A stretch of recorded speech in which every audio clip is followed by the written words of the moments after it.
All right, guys, it is time. Let's do this. Continue. Oh, I have to turn on the integration as well. Almost forgot that. So once we get in here, let me go into the options, turn on integration. I already copied the code. There we go. Okay, we're good. Skywalker, what's up, Skywalker? Good to see you, dude. Okay, so we just barely got up to the top level in this apartment. I'm hoping one of these rooms is that guy that was out here on the balcony smoking. What do we have here? Oh, 75 cents. I get really excited for 75 cents in this game. That door is locked and we can't seem to do anything with it.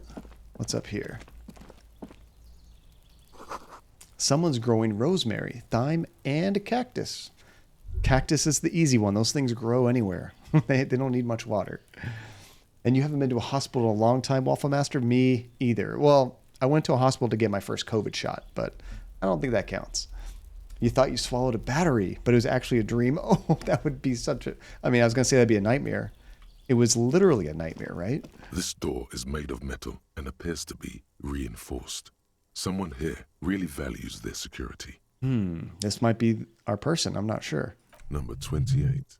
This is where the cleaning lady said the smoker on the balcony lives. Ah, that's right. We talked to the cleaning lady. I forgot about that. You swallowed a penny once? I don't think I've ever swallowed anything too bad.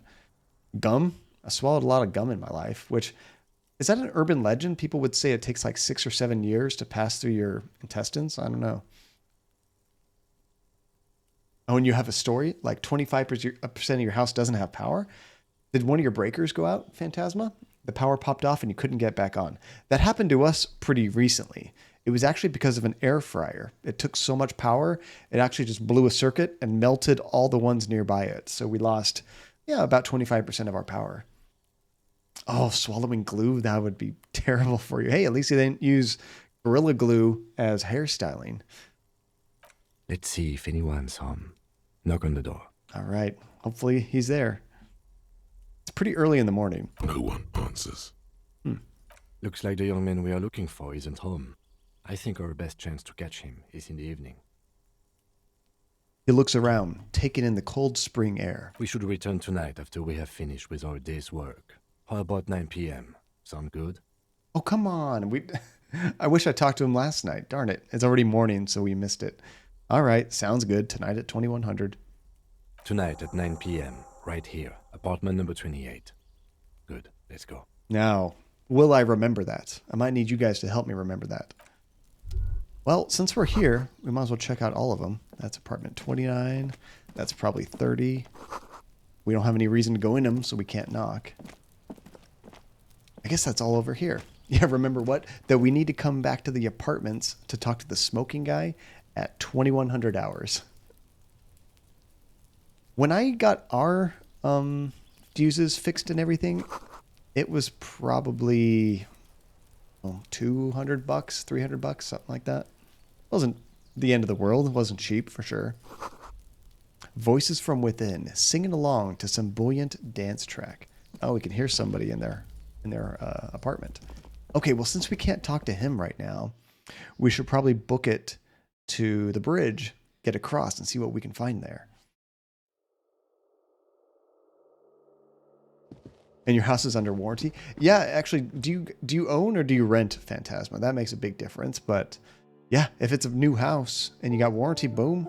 And if not, sometimes your mortgage insurance and stuff can take care of that as well, or homeowners insurance. Oh, and you do own it. Yeah, some homeowners insurance helps with that too.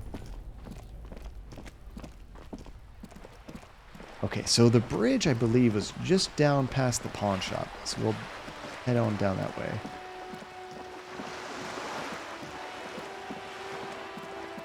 I love the vibes in this game. It's just so chill. Oh, not that way. I'm going to go around. Yeah, new house for you, Phantasma, but old electric stuff. I think our house was built in like the mid-2000s or so, so it's getting to the point where some things do need to be replaced, but it's not like super old. which is crazy to think. Like in 4 years, the roof is going to be 20 years old already. Oh yeah, there's a bunch of guys here. These guys were not here before. Kind of, Waffle Master. Let me show you real quick. So it's Starry Night, but it's also Final Fantasy VII. There's Cloud's big sword and stuff. So it's kind of a combination. It's a cool Starry Night artwork and Final Fantasy, one of my favorite games of all time. Can I talk to these guys? I guess not. I guess they were just here to show me, hey, we fixed stuff. So hopefully the bridge works now. Let's try this thing. A rusting control panel with loose wires dangling out from the hole where an indicator light used to be, and a mechanical lever sitting in the middle. See, there you go, Phantasma. Like I was saying, like when you get a house from the 70s, it's not all going to be from the 70s. By then, multiple things have been replaced. Some of your stuff is probably newer than mine. All right, so now the lever works. Perfect. You grab the handle and pull the lever up. As soon as the metal connects against the contact pins, you hear a loud clunk. Then... The water lock starts moving. Ooh, now we get to cross the bridge. I can see it moving right now. What's a spinning thing, Phantasma? The only thing I could think of spinning on a roof would be like a wind thing to show you what direction the wind is going. I don't know. What is a spinning thing? Do you have like an air turbine on top of your house? All right, we can go to the coast now. Expect rugged terrain and drunks. And if you wanted to forge that document for Evrard. Drunks, you said. I don't really want to forge the documents. I want to do something good with that. I feel bad for those people. I think if we forge those documents, well, wait, forging it would be good against Everett, right? If we actually get them signed, then those people are screwed. The radio relay hums with electricity. Oh, it's for the vent. So when the window blows it in, it vents your attic. Oh, no, I don't think we have that. I mean, we have vents like in our bathrooms and stuff for obvious reasons, but I don't think anything for our attic to vent it out. That's a good idea. Have to look into that. Because, yeah, I mean, it doesn't get terribly hot around here. But if on the hot days, it definitely stores some of that in the attic. A breaker box to power the radio pylon above you. Maybe there's something inside. Let's check it out. Hey, there's money! I don't know why there's money in there, but okay. Oh, there's something up here. I missed this.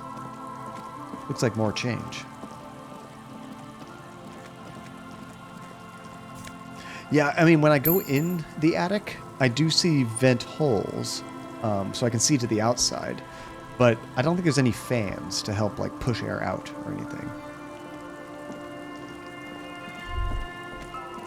Oh, what's over this way? I've never been down here at all, so this is all brand new to me. Traffic beyond the gate. More abandoned motor lorries. And some more magnesium. I've been stock holding these things. I don't think I've ever... I think I used one item ever.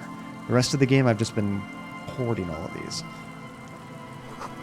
The sign says no entry. Someone scribbled an inverted star on it.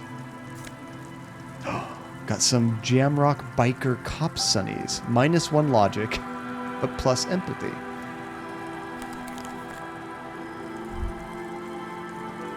Now, for anybody more familiar with the game than I am, do you guys know if you can just switch items in mid-conversation? I don't know. Thank you, Phantasma. Early. Maybe when it's like 130 hours. That might be a good time to do it. Okay, we went on there, but there might be more up here. No, it's a dead end. Oh, there's like a wrecked car over here, too. Is this what caused the problem with the bridge? Poor Phantasma. Yeah, I understand that.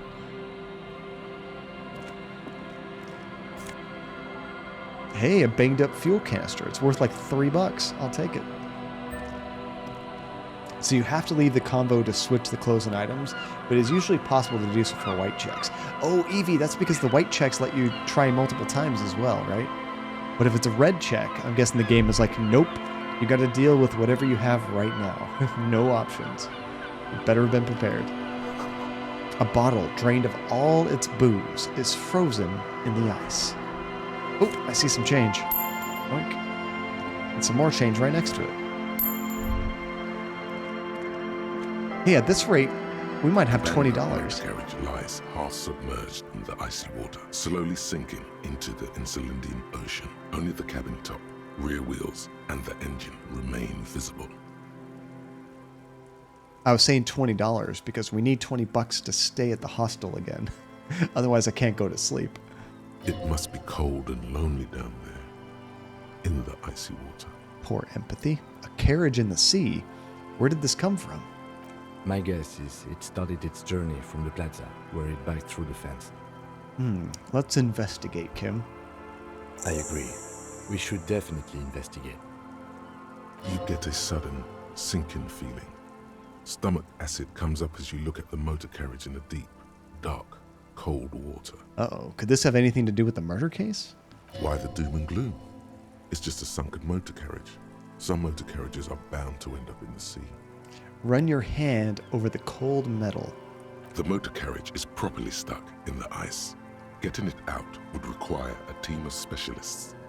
What is the make of this motor carriage? Can I see the logo? I love that name, motor carriage. I'm going to start to call my car that.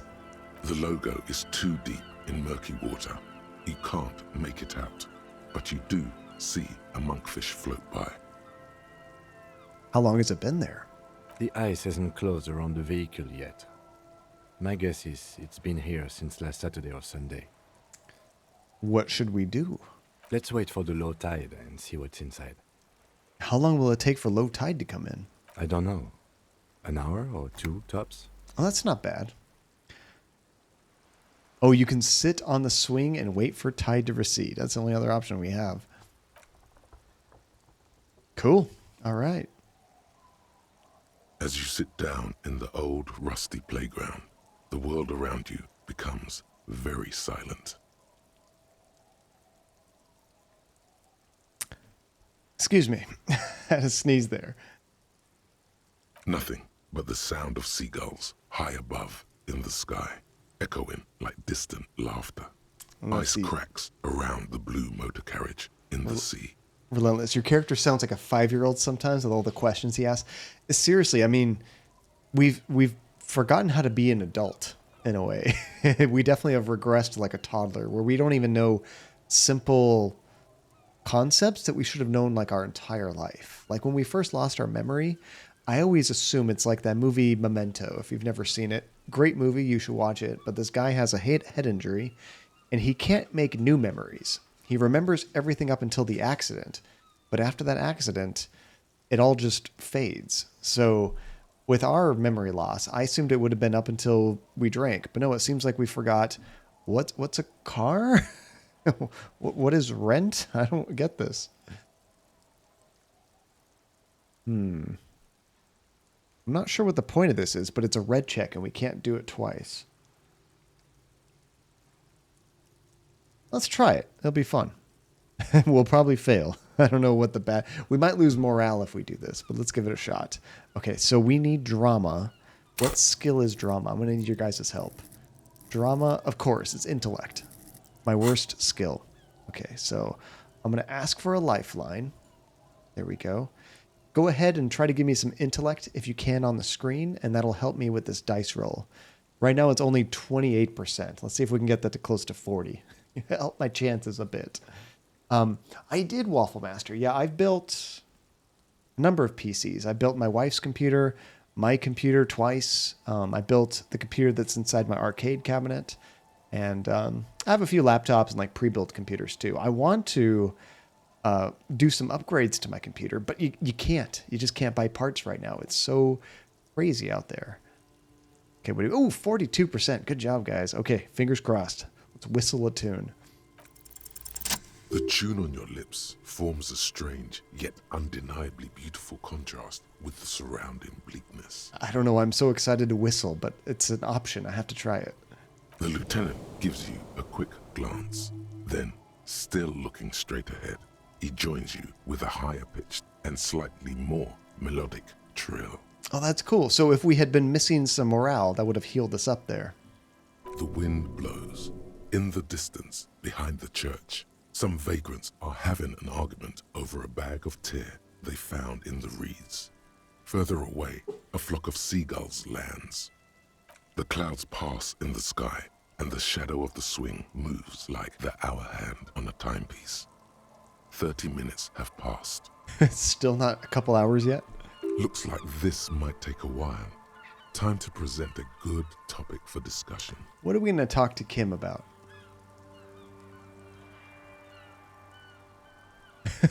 Would you rather sit on an anthill for an hour or stand in a river of leeches? What about you guys? Let's see. And are downloading drivers when building a PC required, like the GPU driver and CPU driver?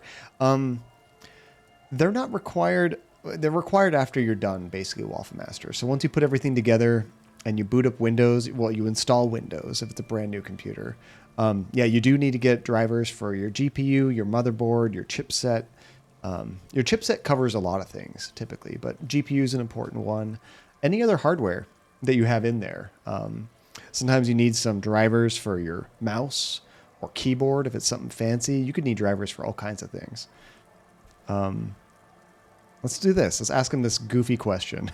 What would you guys prefer, anthill or river of leeches?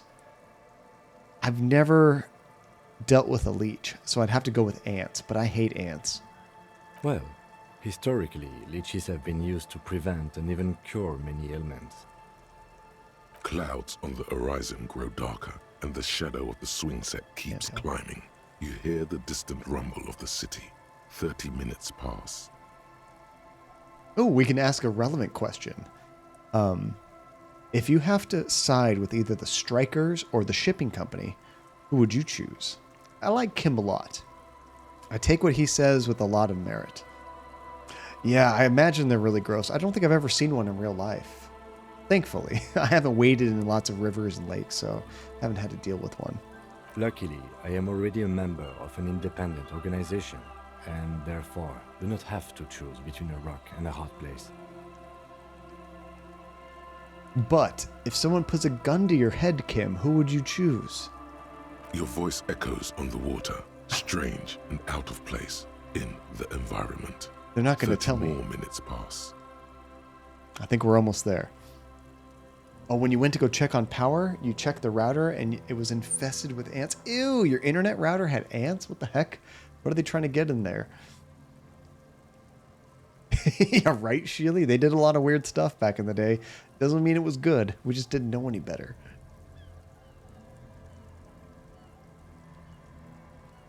Let's see. Can you make out the mark now? Detective, I've been able to make out the mark ever since we arrived. I find it odd that you haven't. It's a Coupri, Model 40. Kim, like 2 days ago, we didn't even know what a car was. So how am I going to make out the mark? Come on. It is a simple and rugged machine, favored by working men, government offices, firefighters, animal control people, you know, those kinds of people. Oh, that makes sense, Phantasma. Yeah. And I've not had any huge ant infestations in this house, knock on wood. We've only ever found ants in the house once in like 6 years. We've been very lucky. Okay, we'll squint our eyes and say, is that a number on the side? Yes, 41. What do you think it stands for?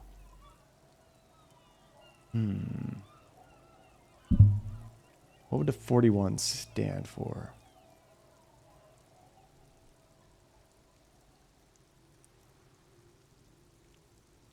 I don't like any of these answers.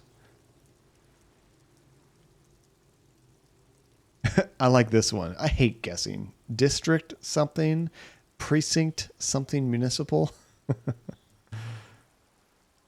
A precinct, yes. A police precinct. Precinct 41, your precinct.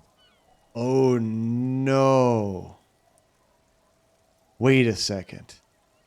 Is that our car? We did get really drunk.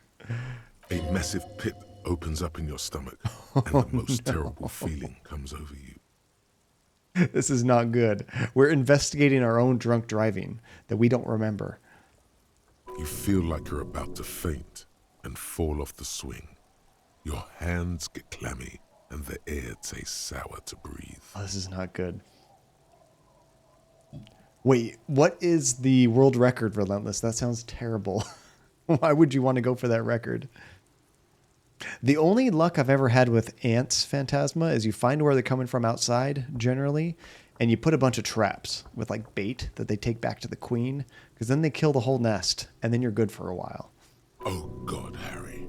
Oh God, Harry. What did you do? Oh man, Harry. Celestial Lynn, how is it going? Welcome. It's great to see you again. What is new? No. Just nope. Say no to this, Harry. No. It wasn't me. Somebody else that's part of this police, precinct wrecked their car too. What are the chances? Yes, your car is in the sea. Face it, so we can start dealing with this. No, it's just a coincidence. The lieutenant just shakes his head. Oh my God, it's mine. I drove my car into the sea. I'm afraid so, yes. It looks like you drove your police motor carriage into the sea. Dang after it. you jumped across the canal. I'm doing all right, Celestial Lynn. I'm a little bummed. Earlier today, we got some couches delivered. When I say delivered, they didn't bring them into the house because they weren't allowed to. I don't know. So I had to help them bring something in, and something came down and crushed my foot. I was wearing slippers, so I had no protection. So I'm just getting rid of the pain the old-fashioned way. I hope you're doing better than me.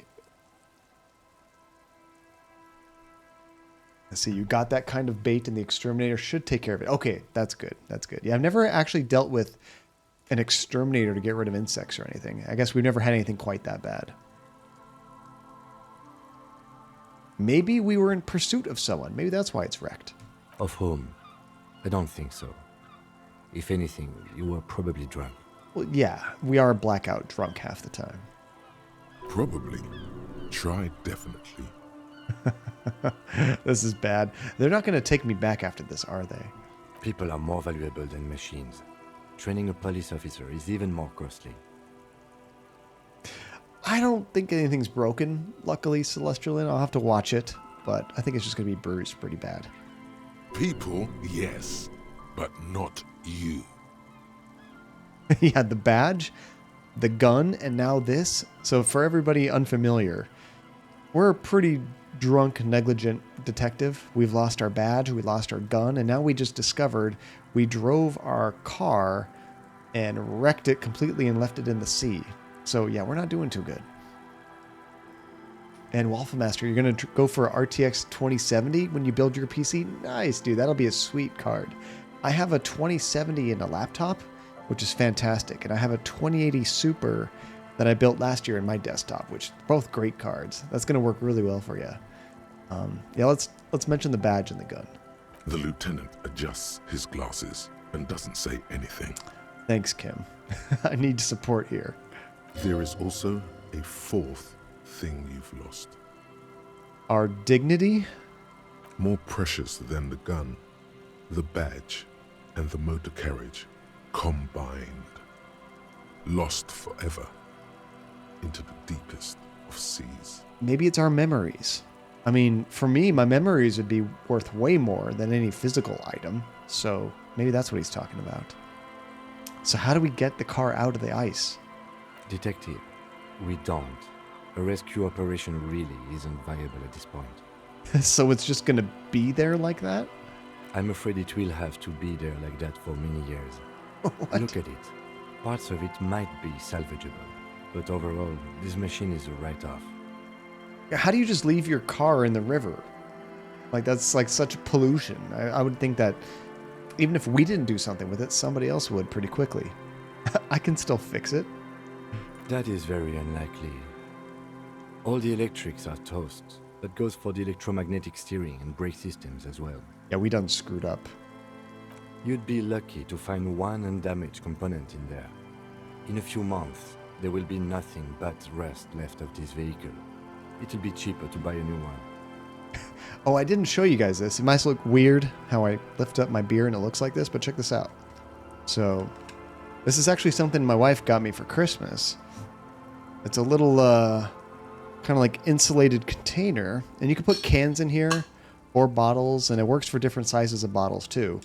And it just keeps your drinks cold for much, much longer than they normally would, which is fantastic. Well, not cheaper.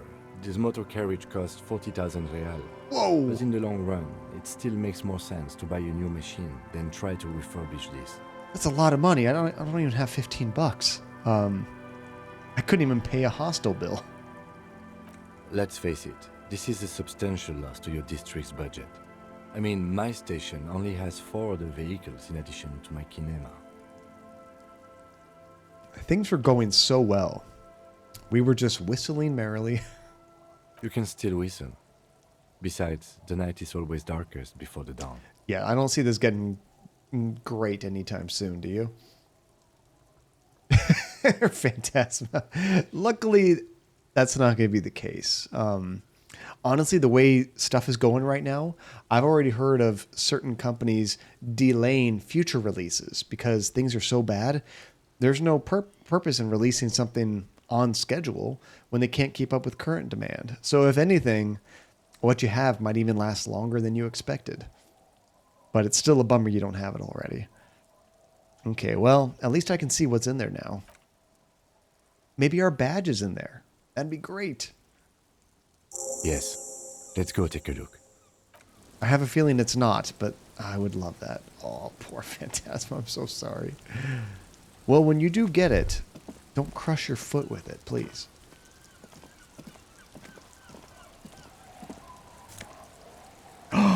We got our badge, yes. And what is this? Our RCM Commander's jacket. We should wear this. We get visual calculus and some esprit de corps in there. Nice. Okay, so if I go to my inventory and clothes, what do we currently have? That also helps our shivers. Gosh, what's more important? Visual calculus or shivers? I don't know. Let's go visual calculus. Honestly, our intelligence is so bad, we probably need the help with calculus. You're in the middle of 7 right now? Christian, you remind me when I was young. Back in my early 20s, maybe late teens as well, when I got really into a movie, I could watch it over and over and over. I did that with 7. I did that with Fight Club. I did that with Memento. I did that with, these are some of my favorite movies of all time. Mulholland Drive, I watched that many times. I did that with the Lord of the Rings trilogy. I've watched so many of those movies again and again and again. I don't do that anymore, but I do miss those times. I would go through all the bonus features on DVDs. Good times. Okay, let's go ahead and equip this jacket. We still have our trashy gloves on, but I mean, I don't have anything else, so we'll keep that. Oh, wait, I can look at my badge in here too, right? Is it under items? Interact? Here we go. Okay, let's interact with our badge. A police badge on which you see the photo of a man. Some seaweed is stuck to the back. And there's only one Star Wars movie you've only seen twice, and the rest you've seen tons of times. So Phantasma, being such a fan, which is your absolute favorite?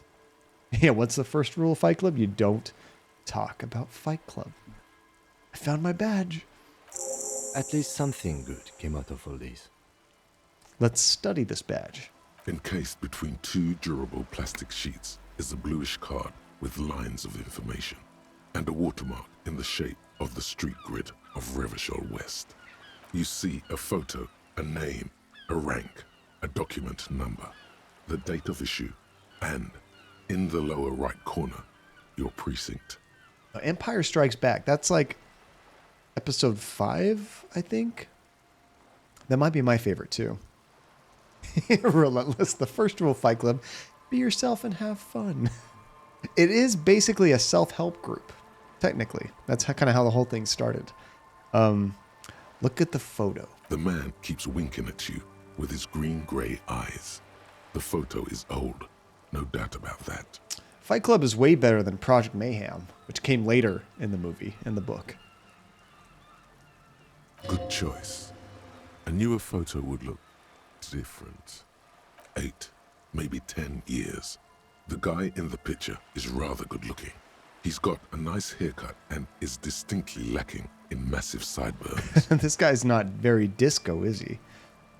You also like episode 1 Phantasma? That's kind of like a unique take. You don't hear that too much. Usually people trash all over the prequel trilogy, I guess is 1 through 3.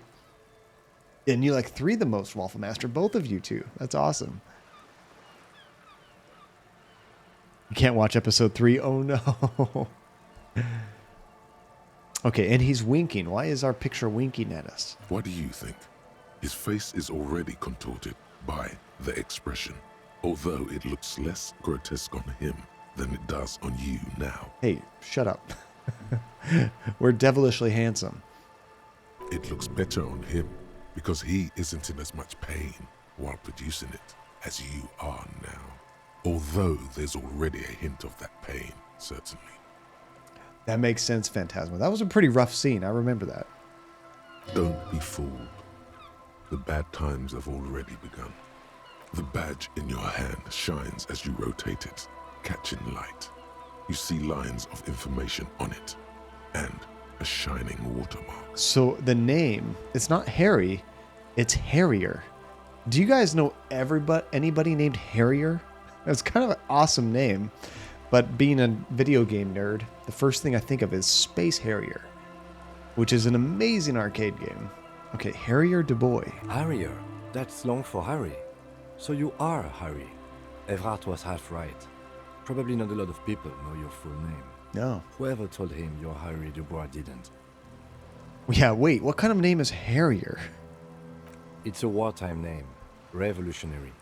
The kind mothers give their sons during troubled times. Like Undying or Boxer or Ironhide. Wait, some people are named Undying as their first name? That's pretty epic. It's meant to keep you safe. It's not working. It's not working.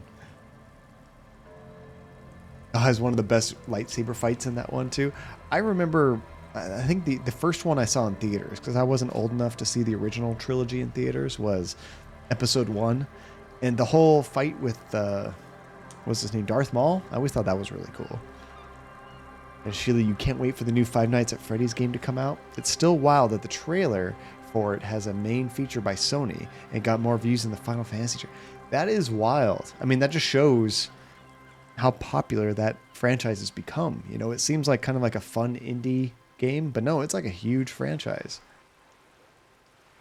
Imagine that being your full name, Relentless. Undying Boxer Ironhide. That's what I should call my Valheim character. From bullets, hunger, shrapnel, kidnappings, and worse. All right, Harrier Du Bois it is then. I like the name, actually. Pleased to make your acquaintance, Harrier Dubois. He's not going to Bois. call you Harrier. He'll keep calling you officer when he's angry with you, and detective when he's not. Yeah, probably. The badge in your hands shines as you rotate it, catching light. You see lines of information. Okay, the rank. LTN 2JFR? Lieutenant W. Freighter. What is Lieutenant W. Freighter? The lieutenant is a rank above sergeant and below captain.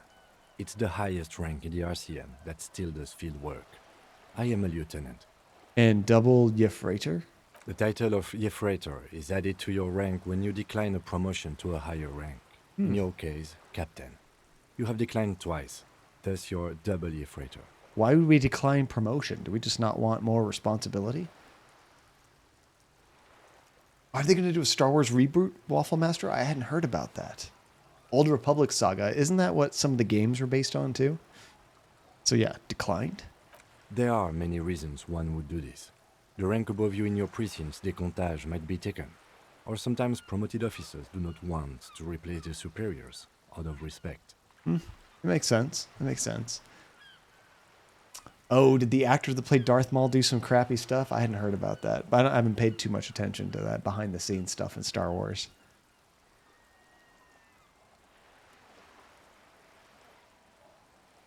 Oh.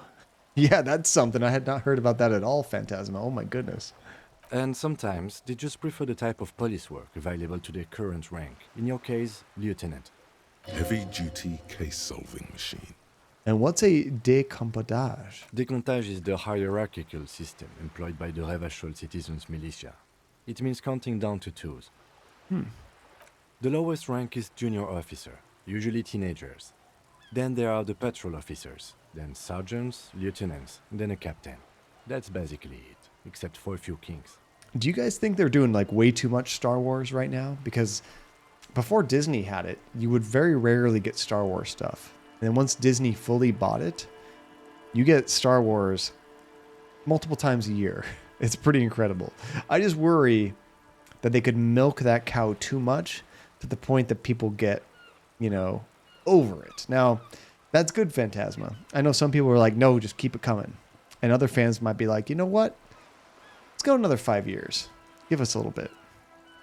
Yeah, there is more Marvel than Star Wars, 100%. I haven't kept up with all the superhero movies. I just haven't been able to. So what kinks? Kings like satellite officers and the additionally a freighter rank I already explained. The long and short of it is, you're his superior. Really? So we have the higher rank.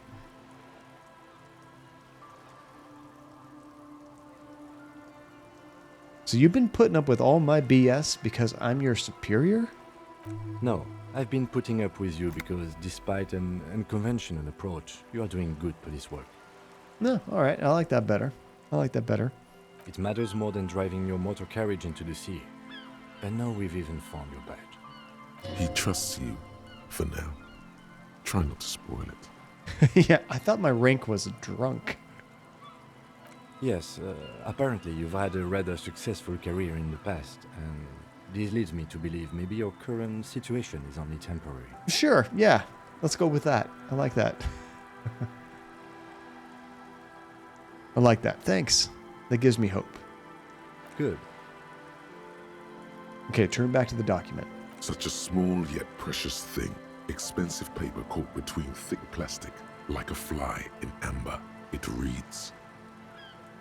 Yeah, there is a ton of stuff in the Star Wars world. Me just knowing the movies, I can barely scratch the surface. But there's tons of books, tons of game, all that kind of things with lore in them. That they have 100 things to pull from for different movie ideas. And when the original Star Wars came out, the lines were super long because back then you couldn't reserve a seat. And also, Waffle Master, with the first Star Wars, it was just, nobody had seen anything like that, of that scale. It was kind of like when Avatar came out. That's why Avatar was like such a big deal, is because nobody had ever seen like a proper new 3D movie in theaters. There had been 3D done in the past, but it was terrible. But this is like a brand new technology and everybody wanted to see it. It was something so new and exciting. It made a ton of money. I personally think it was a totally mediocre movie. It was okay. It wasn't great, but did make a lot of cash. Okay, let's ask him about the serial number. That's just the serial number. Revachol, Jamrock, Precinct 41, with some numbers thrown in there for good measure. And we got it in November of 50. 4 months ago. I'm guessing that's when you were promoted to the rank of Lieutenant W. Freighter. Oh, pretty recently we declined that promotion. A new badge usually comes with a new rank. You seem to have been doing well then. The pain in your chest tells you you were working yourself to death to earn that rank.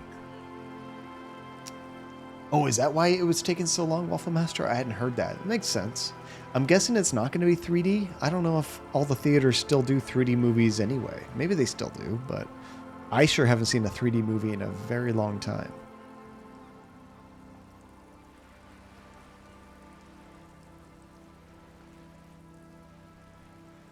That's true, Phantasma. A lot of times your interpretation is whatever you want it to be, and just let it be that.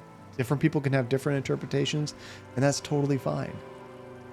And you don't like most of the Disney Star Wars stuff? It's even more Deus Ex Maxima or Machina oriented than the older stuff, which is not very good writing. I could see that, Sheely. I mean, I don't know the lore totally well. I enjoyed the new movies, but I could see some people feeling that way.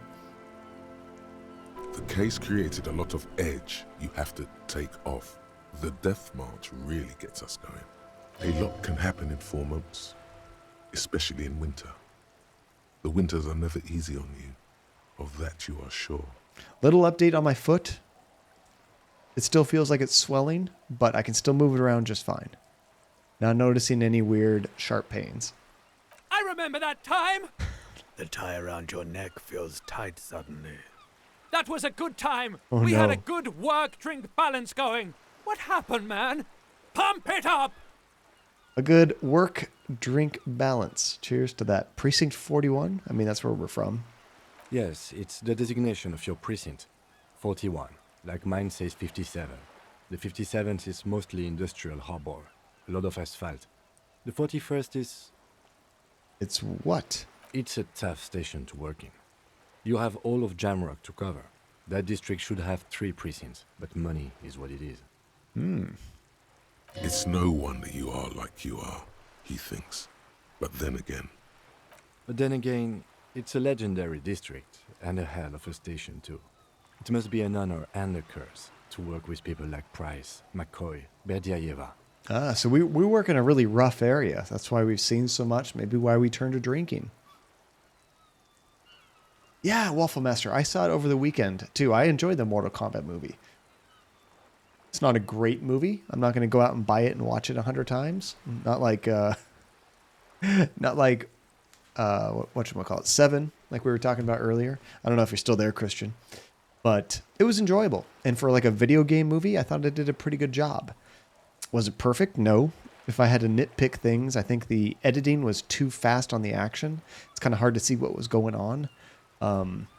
I thought the new character was kind of boring. I would have enjoyed they just got rid of him and just throw another known character in that kind of role.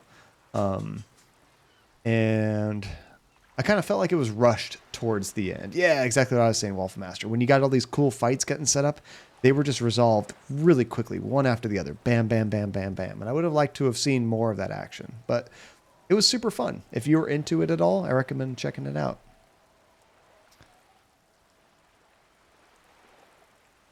And I always do like it, Phantasma, when a movie does break expectations. You have all these ideas built up, and it does something else that's cool, but still entertaining. and you? Is it an honor to work with you? Don't ask him, ask yourself. The badge in your hand shines as you rotate it, catching light. You see lines of information on it, and a shining watermark. Okay, we could put that away. Sweet. All right, we know everything that's on our badge. We know a little bit more about our history, who we are. I guess we're just going to explore the island a bit now. Hopefully, Waffle Master, it's successful enough to get those sequels, because they talked about wanting to make more, but nothing's set in stone until it proves to be money. Then they'll make more. Footprints in the snow. They lead away from the accident. Oh, is this where our character went, maybe? The underside of the boat has been recently tarred. I wonder if we came over here. What is this area?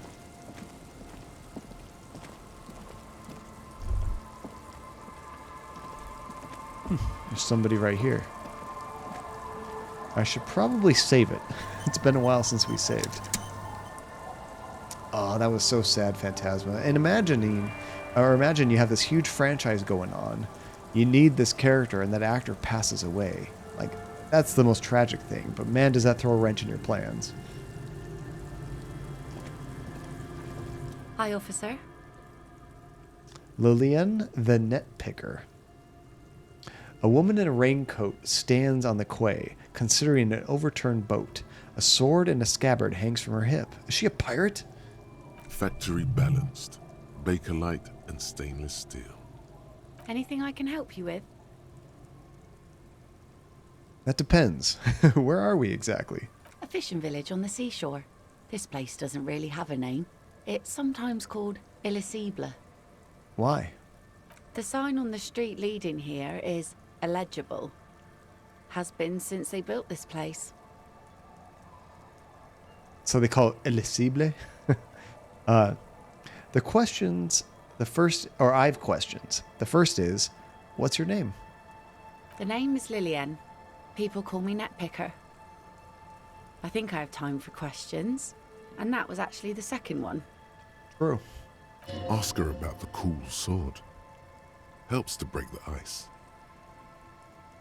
I like that. Nice sword. Point at the saber on her hip. Does it come with a story?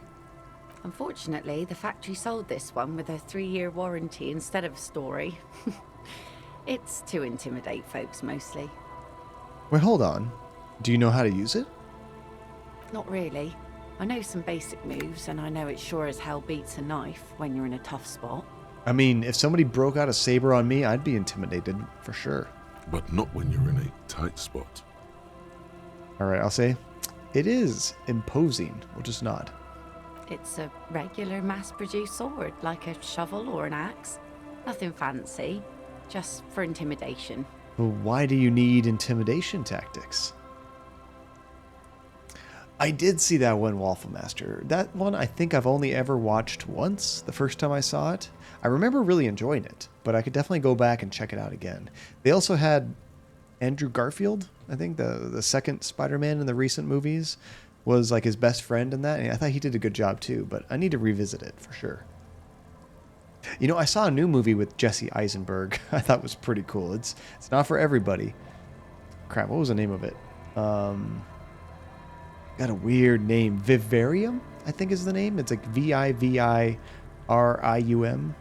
something like that. Vivarium, and it's hard to describe.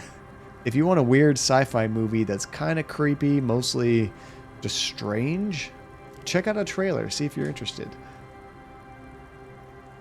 Okay, so yeah, why do you need the intimidation tactics? From time to time, people need a lesson in respect. That's just the way it is. Back in the day, I caught the eyes of many men. And believe me, men need a lesson in manners from time to time. It's sad. They do. What's wrong with people in general, but men specifically seem to have more problems. Why don't more women arm themselves if it's so effective? What makes you think we haven't? The truth is that almost everyone in this life is scared and tired and stupid and too dull for that.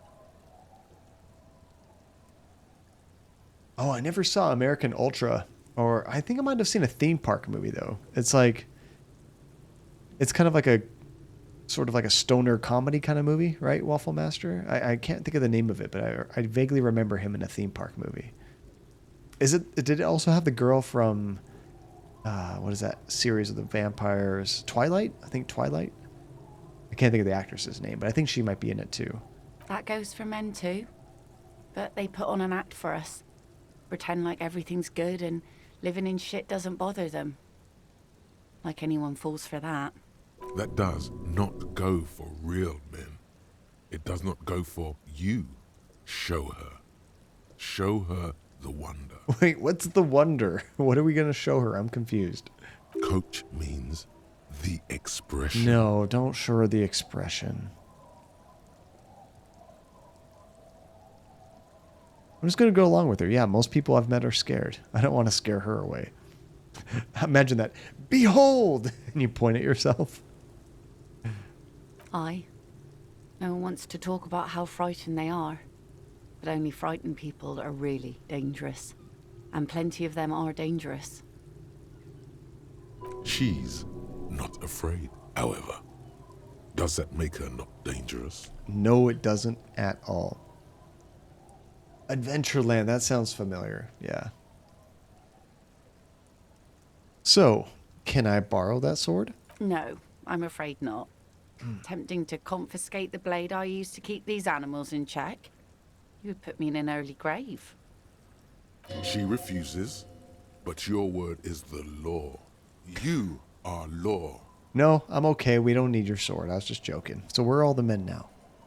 Some went to patch their wounds, their lesson learned. Others were more thick-headed. And one of them, I ended up marrying. So wait, if they're thick-headed... Guess I enjoyed the way he bled. Did you kill someone? If it is, then why the melancholy? But where's your husband now? Gone. Gone where? To the waves. The sea took him. It was a long time ago. Let's just say, oh, and then say no more. Wait for her to continue. He didn't respect the sea. Went out there, drunk like a skunk, and sure enough, one day the boat was found floating empty. Oof. A bloated corpse turned up 2 weeks later. That's sad. Now, before you tell me how sorry you are for my loss, know that it was 4 years ago, and I've moved on.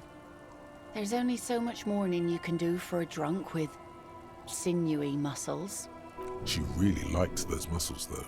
It's in the way she pronounces sinewy. I love this. Yeah, death is nothing. I shit on death. You should have thrown yourself in the waves after him? No.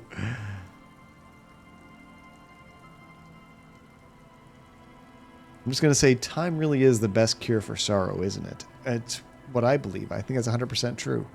Us working folk don't have the luxury to be bedsick with melancholy.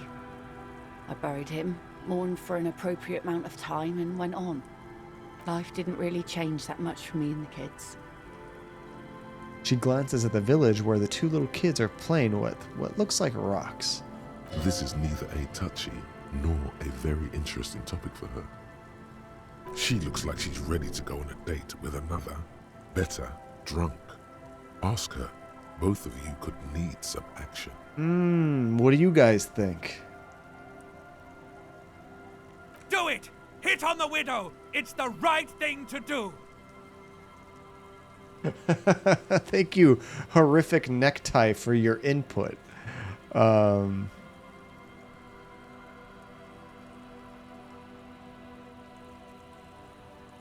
we got really bad chance of doing this. We don't have much chance at all. So Kim's presence makes it awkward to ask her out. We have a -6 because we don't know a good spot yet. Okay, we should explore the coast. If you guys want to do this, we should wait and do it later. And we'll ask her, is that your boat? Sure is. The sun, I call her, coated with a fresh layer of tar just yesterday. It'll take some time for it to dry, assuming the sunny days continue. Sunny days? It's like raining right now? Aye. Sunny days. You got a problem with that? No, man. We have no quarrel with sunny days. Good. It would have been bad news had it turned out it wasn't a sunny day. Bad news for the skiff, bad news for the nets, bad news for the kids. My day was all right, Waffle Master. It was pretty busy. I had to actually go into work today. I'm actually going back almost half-time, I guess. I work half from home, half at work. But unfortunately, I smashed my foot really bad today. We got a new couch, sectional, in. And as I was helping the movers bring it in, it got stuck in the doorway, came crashing down. I just lost grip of it, and right down on my foot. And I don't think I broke anything, but I am kind of monitoring it just to make sure nothing's too bad with it. I think it's just really badly bruised. There's a moment's silence. She looks at the rain streaming down the yellow belly of the boat. So when do you think your boat will be ready? In time, when the sea turns and the winds settle, she will be ready. Waves wash the sand. A skiff moves across the mirror-smooth sea, far away from here. A lone passenger, a fast sloop in the distance. White sails. So, I'm looking for someone. Maybe you can help. Let's see. Who are you looking for? I mean, we are looking for missing cryptozoologists. I don't think I know what these are. Care to elaborate? I like this. We'll say people who look for imaginary animals. How about that? Aha! Like snowmen. Snowmen? I haven't heard about those. Come on, I want a better answer than that. 2 old guys have been wandering around here, nose in sand, talking nonsense about snowmen and the like. Wait, the like? Right. Not only snowmen, also green men, monkey men burning rhinos. You get the picture. One of them's probably him. Where did they go? I don't really know. Further down the peninsula, I guess.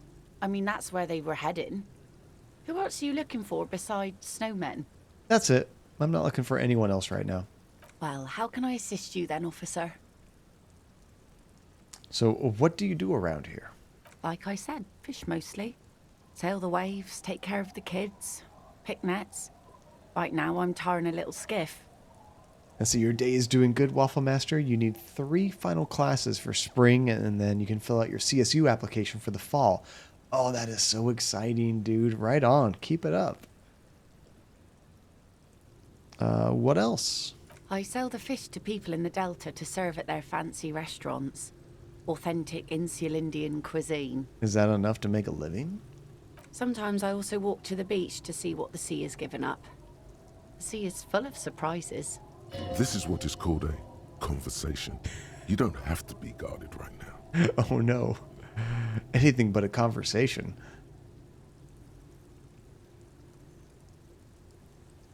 Ooh. Let's keep going this route. Walking on the beach sounds quite romantic. Oh, very. Finding pieces of glass, bits of wood. Every once in a while we get dead bodies. Human, animal, fish, other sea creatures.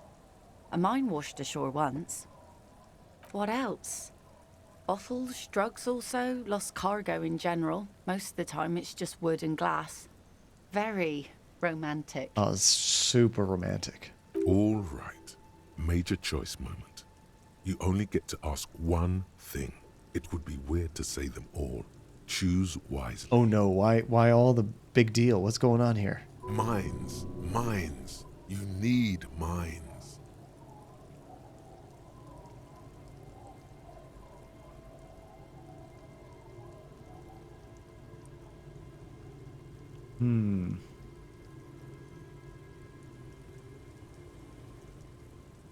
Why is physical instrument forcing us to ask about minds? I'm curious. I would think human bodies would be the most important thing.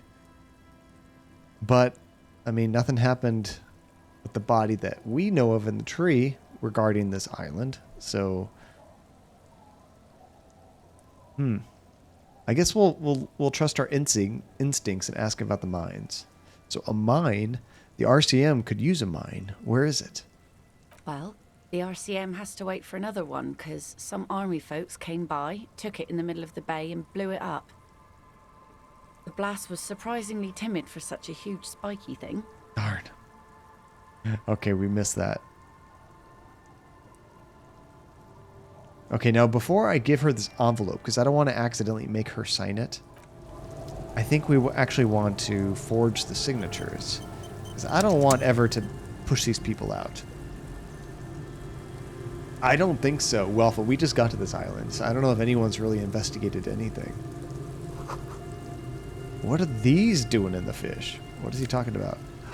Oh, we got some boots. Boots that increase our perception. What are we currently wearing? We have plus reaction speed and hand-eye coordination, but minus encyclopedia. I'll probably keep that, I think. I'll keep what we have. Okay, so let's do a quick save. Where's the thing we need to get signed? I think this is it. You take the legal documents out of the envelope. A 12 to 40 month construction period and the zoning plan in the addendum. Okay, we don't actually want to make her sign it, but I want to talk to her about it if I can. Yeah, we're it's kind of like homeless chic, isn't it, Relentless? Aye, the sea's gonna calm down soon. I can feel it. The wind is turning southeast. What's on your mind, officer? Oh, we can actually ask her now and tell her, that's my motor carriage in the sea, by the way. We point at the sunken vehicle. Oh, that's good to know, I guess. Why is it in the sea? It was an accident. I'm sorry. This calls for a funeral, if you ask me.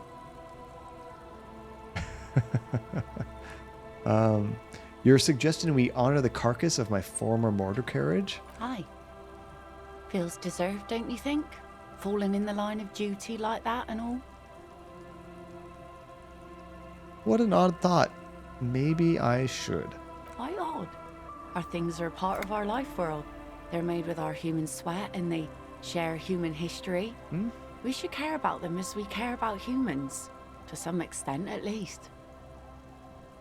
All right, I'm in. But organizing a funeral takes a lot of time and effort, doesn't it? Oh, yeah? You won't even be able to get it out of the water before early June. And where are you going to bury it? Who to invite? What music to play at the wake? This isn't working out. This is terrible. Ooh, favorite Liam Neeson film? That's a good question, Waffle Master. I really like Liam Neeson. Gosh, what's my favorite movie? I almost need to look at a list of movies he's in just to jog my memory. Love Actually, I do remember that one.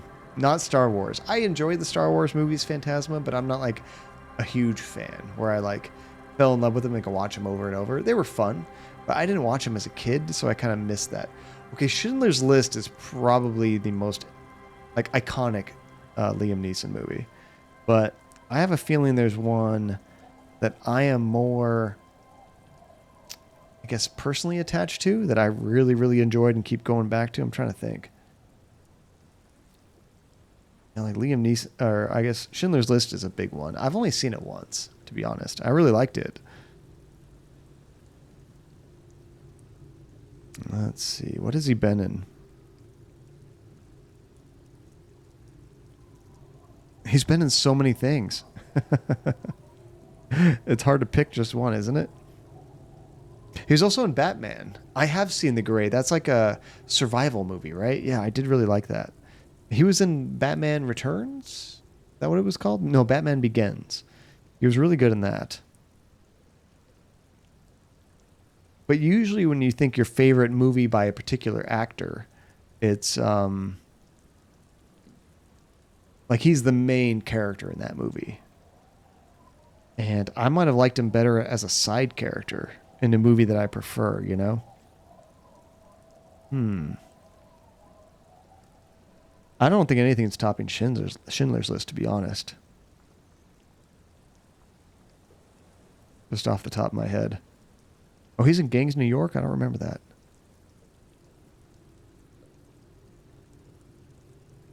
Yeah, I'm probably going to stick with Schindler's List. I think that's probably his best movie.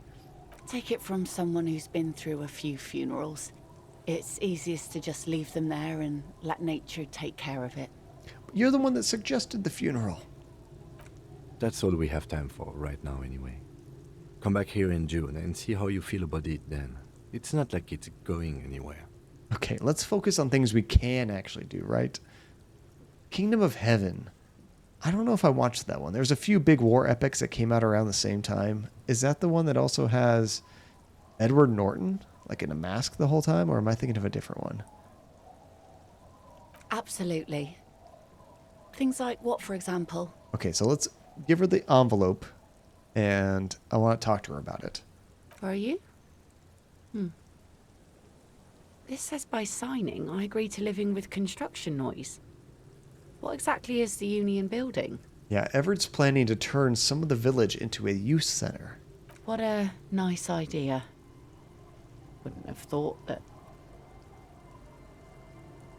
What exactly? That Everard and the Union have nice plans for anything. I thought they only cared about themselves. Well, I guess Union members have children too. No. On second thought, don't sign it. The whole purpose of this is just to kick you out of your area because you won't be able to take the construction for that long. Aye, if you say so. Probably better that way. I mean, who likes construction noise? Okay, so we'll probably have to do that ourselves, I think. Stowaway. I haven't heard of that one yet. Did you guys watch that movie with Robert Pattinson and I'm trying to think of the guy's name, but it was they're like kind of like sailors or they're lighthouse workers. Was that what it's called? The Lighthouse? No, not Twilight. It's like the opposite of Twilight. A ladder leads to a school of fish swimming in the kelp. I'm trying to think of the other guy's name. I think it might have just been called The Lighthouse. Yeah. It is a weird, trippy movie. I don't recommend it for everybody, but if you like weird movies, definitely check it out.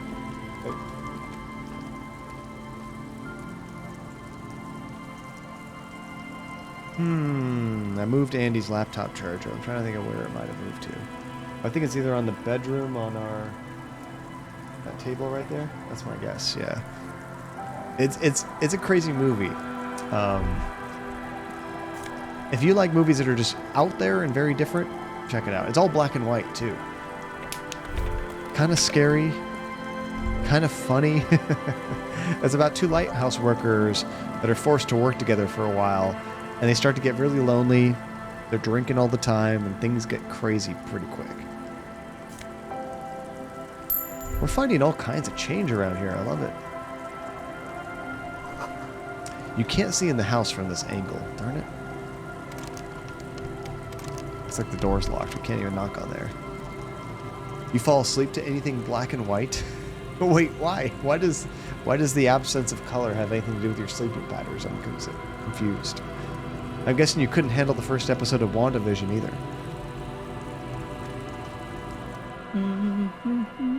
A woman next to a bucket of clothes hums an odd melody. Her eyes are closed. Welcome to the fishing village. Please lean in closer. I have cataracts. Now, some things definitely don't need color. It doesn't help or hinder. That movie I thought looked really cool in black and white. It definitely enhanced the visuals for me anyway. Made it feel very old-timey, while the shadows and everything did a great job of just portraying dread and really cool emotions. Christopher Nolan film's Interstellar, that is a really good one.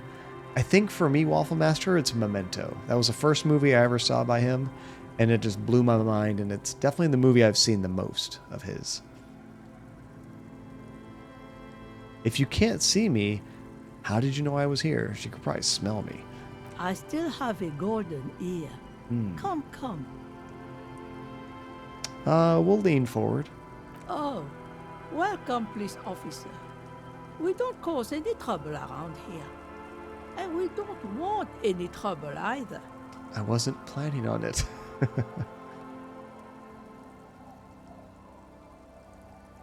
Yeah, I gave up catching up on Marvel a long time ago, Phantasma. I just kind of watch them here and there when I got time. We are not here to cause any trouble, madame. I also don't think I really need to catch up. Like, I was watching like the big tentpole Marvel movies, like the Avengers things, and before each one of those, I might watch a couple of them, but definitely not all of them. I'm sure I missed out on a little bit. I'll survive.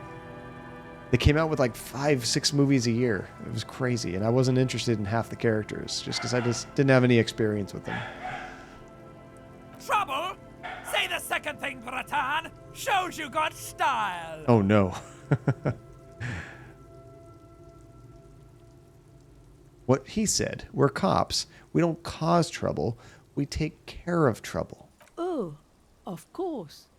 Last time we saw you around here was 12 years ago.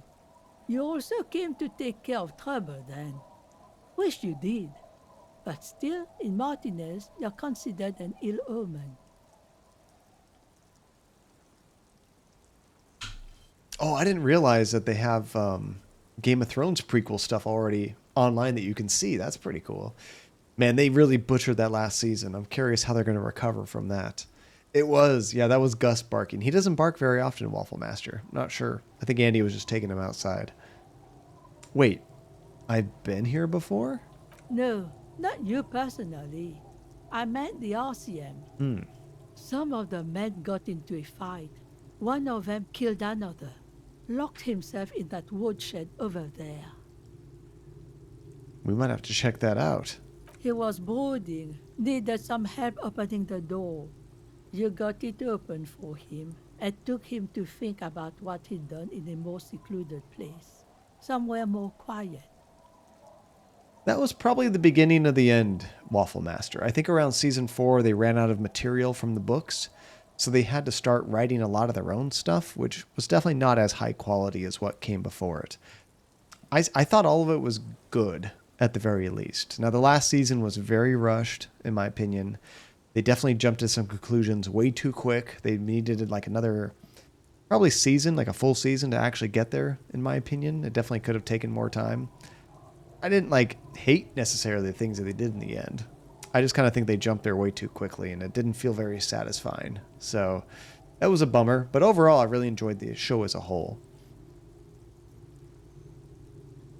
I know, and that's part of the reason why Game of Thrones suffered, is because the showrunners left Game of Thrones to quickly do Star Wars. But also a big problem is, honestly, George R.R. Martin, the writer of the books. He didn't finish his books when he thought he would, so there was nothing for them to take from the books to put into the show. They had like cliff notes, but still there's tons of detail and nuances and things like that. They just had to kind of make up on the fly, try to, keep the schedule of the show going. And he's still not done with the books. He'll probably never finish the books. Okay, what kind of ill omen are we talking about? Oh, the usual. Dark tidings. Black hound. That's no bueno. That's you, all right. A black hound licking your own heels. If I'm considered an ill omen, why hasn't anyone told me that? Maybe they are afraid. Maybe, but why? Because you're an ill omen. But you're still welcome here. As long as men with guns aren't chasing you. And maybe even then. Because that's the kind of fishing village we've built. I'm sorry there's not a lot of room to park the motor carriage. And not a lot of houses. Or a lot of people. My kids are long gone, searching for treasure. So are others. Well, you don't have to worry about me parking my motor carriage. I parked it just fine. In the ice, in the water. Ah, look at me ramble on. What brings you to us?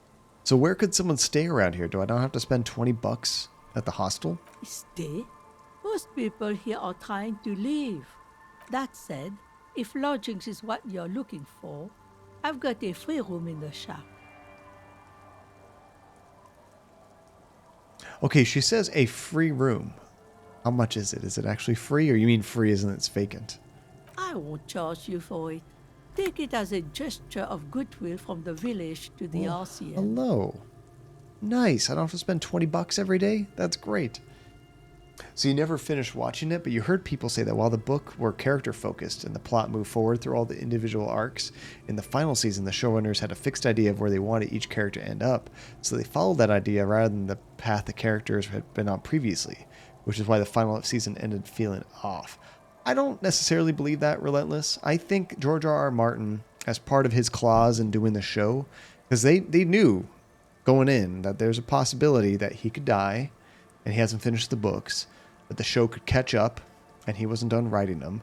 I thought I had heard that George R.R. Martin had to kind of give them the cliff notes of how everything wraps up.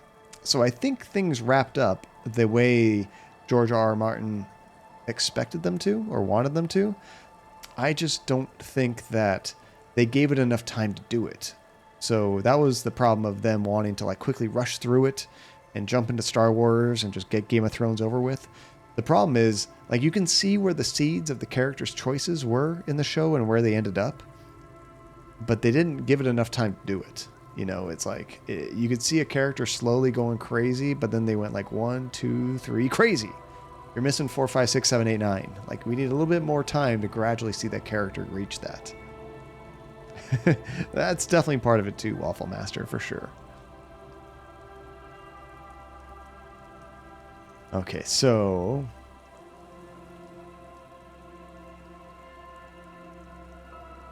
I love this. There's this guy Gart who makes me give him money every night just so I don't die in the cold. No, we'll just say, hold on.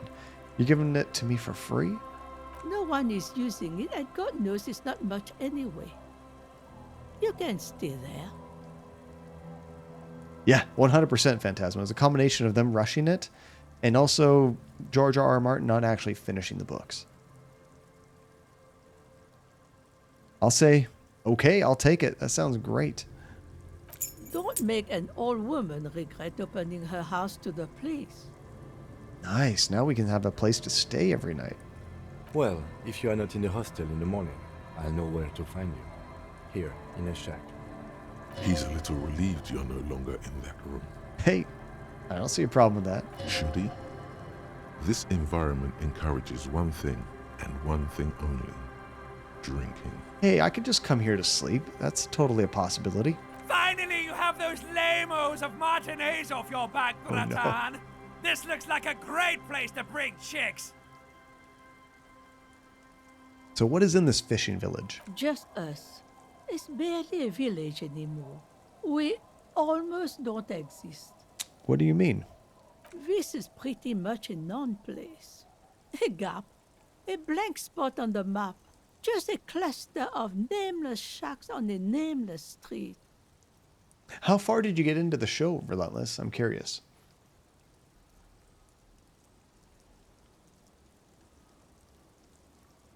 Yeah, I've definitely seen that with certain directors where if they like oh, what's his name? That did like Justice League recently. Zack Snyder. I liked his first few movies that were based on things that he didn't create. And then I think he wanted to like create his own movie with that Sucker Punch, and I wasn't a fan of Sucker Punch.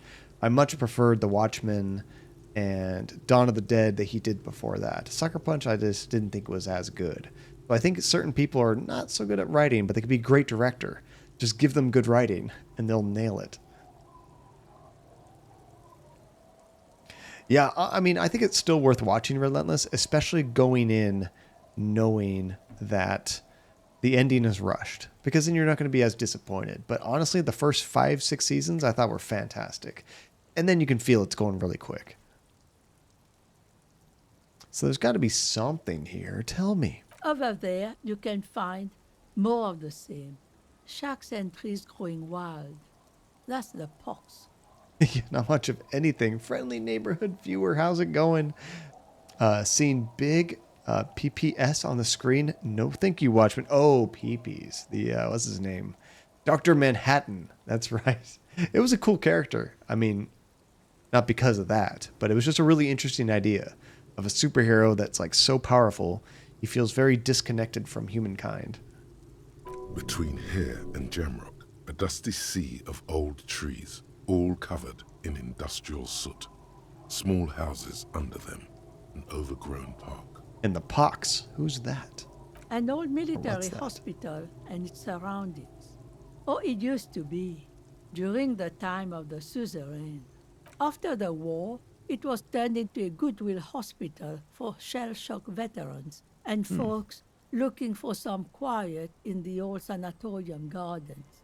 Now the area is crisscrossed with nameless streets and makeshift cinder block houses, shacks as far as the eye can see.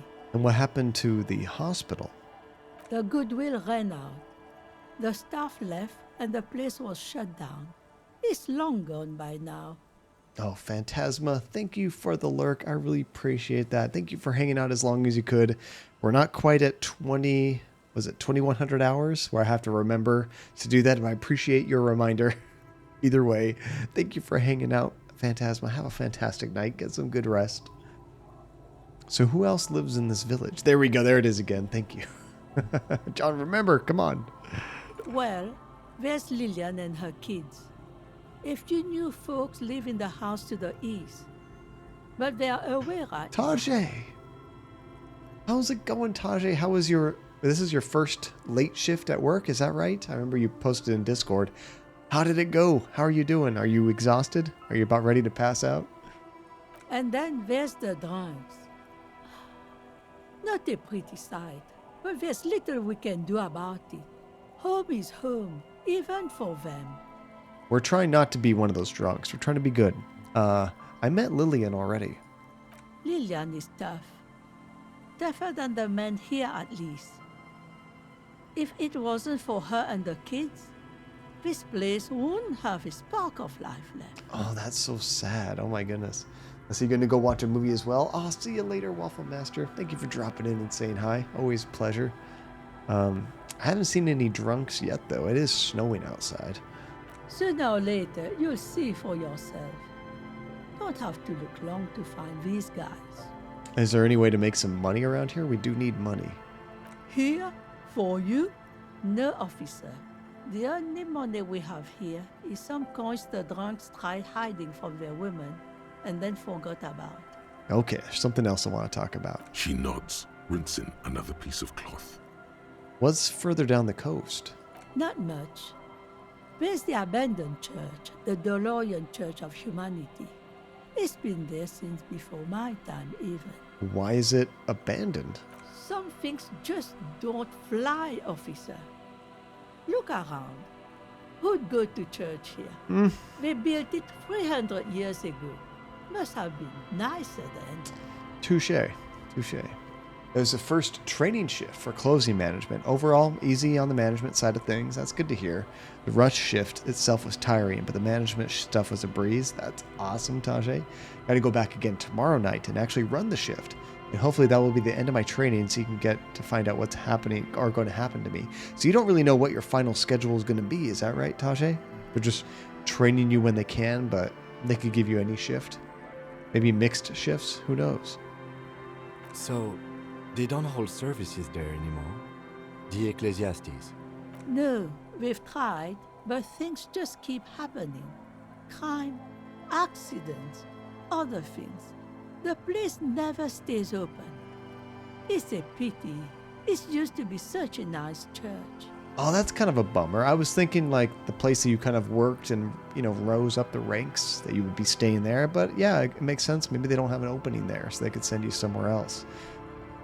It's exciting and scary all at the same time, right? You probably don't want to move right away, but maybe they'll make it worth your while. She's not telling you all she knows. Keep her talking. What else is on down the coast?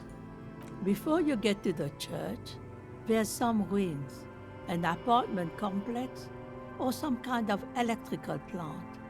Run-down bunch of houses, empty. Which is it then, apartments or an electrical plant? I don't know exactly. A pre-war place. It used to be something. Before the war. I wasn't here then, Was born in Samara. Anything else of note? Of note? The old fish market up on the boardwalk. But it's closed. Who would come to a fish market here? No one. That's why it's closed. Yeah. It was once a bustling place, back when I was young, and so was everyone else. This place is just falling to pieces, isn't it? Now, what catch we do bring in goes straight into a lorry for the Delta or somewhere else. That's it? There's got to be more along the coast. What? You're one of those real estate people with big plans? No. If you want a development opportunity, you can check out the abandoned building over at Land's End. Used to be a supply depot, we think, sending goods and ammo across the bay. It's jammed shut though. We tried to get in, see if there was anything to sell or scavenge, but it's impossible. And now you know everything there is to know about this coast. She drops a bar of soap into the bucket with a splash.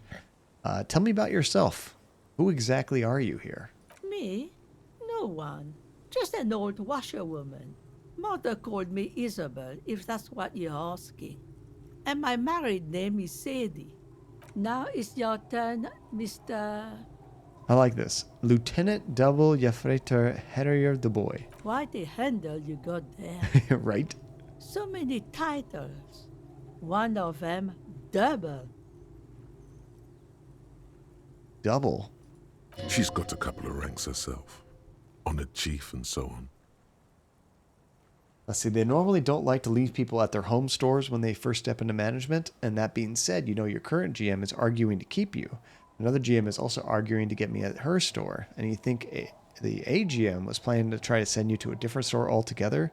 So we will see what exactly happened. Everyone's fighting for you, Tajay. Your current AGM, the two stores that want me, are the two busiest. And the two you could use a strong manager with your experience the most. That kind of sounds like that's where you end up. So it's all really in the air at this point, but all you can do is wait and see. What would you prefer, I guess, Tajay? If you had your choice of any of them, what would you like? I'm going to ask her about the signature, but I don't want to actually get it. Eh?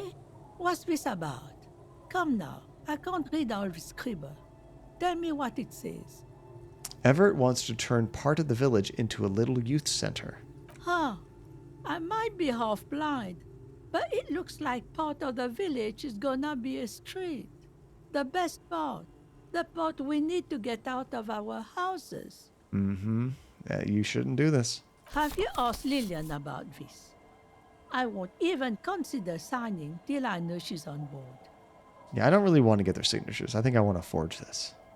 All right, goodbye. I'm off.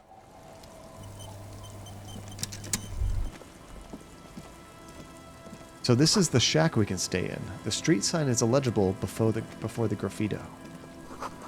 Hard to see the details. The colors are warm and welcoming, and cozy though.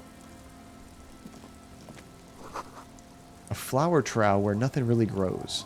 Maybe in spring.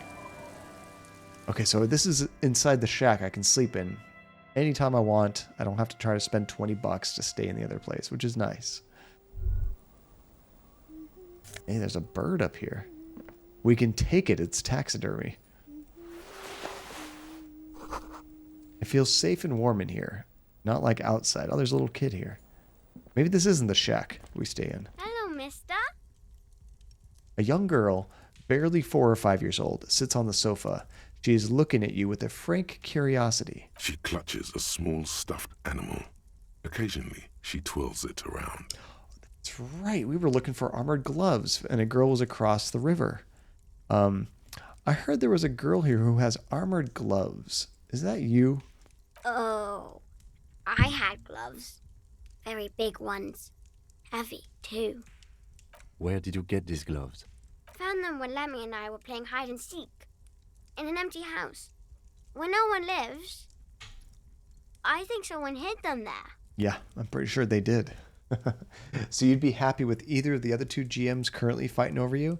You know the entire crew at your store, of course, but most of the management at the other, so the adjustment would be minimal. That's good to hear. You'd be comfortable either way.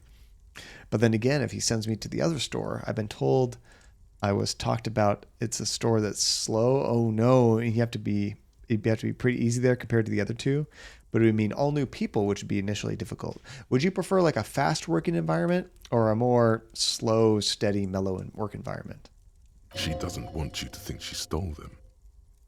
And where are the gloves now? I hid them. The twins were going to take them. They're stupid. She lifts her stuffed toys up and looks into one of the remaining eye as though searching for some confirmation. We are going to need those gloves. It's for important police business. He enunciates the last 2 words carefully. Police business, little girl. Oh. She doesn't seem to understand, but the lieutenant's tone has conveyed her the important part.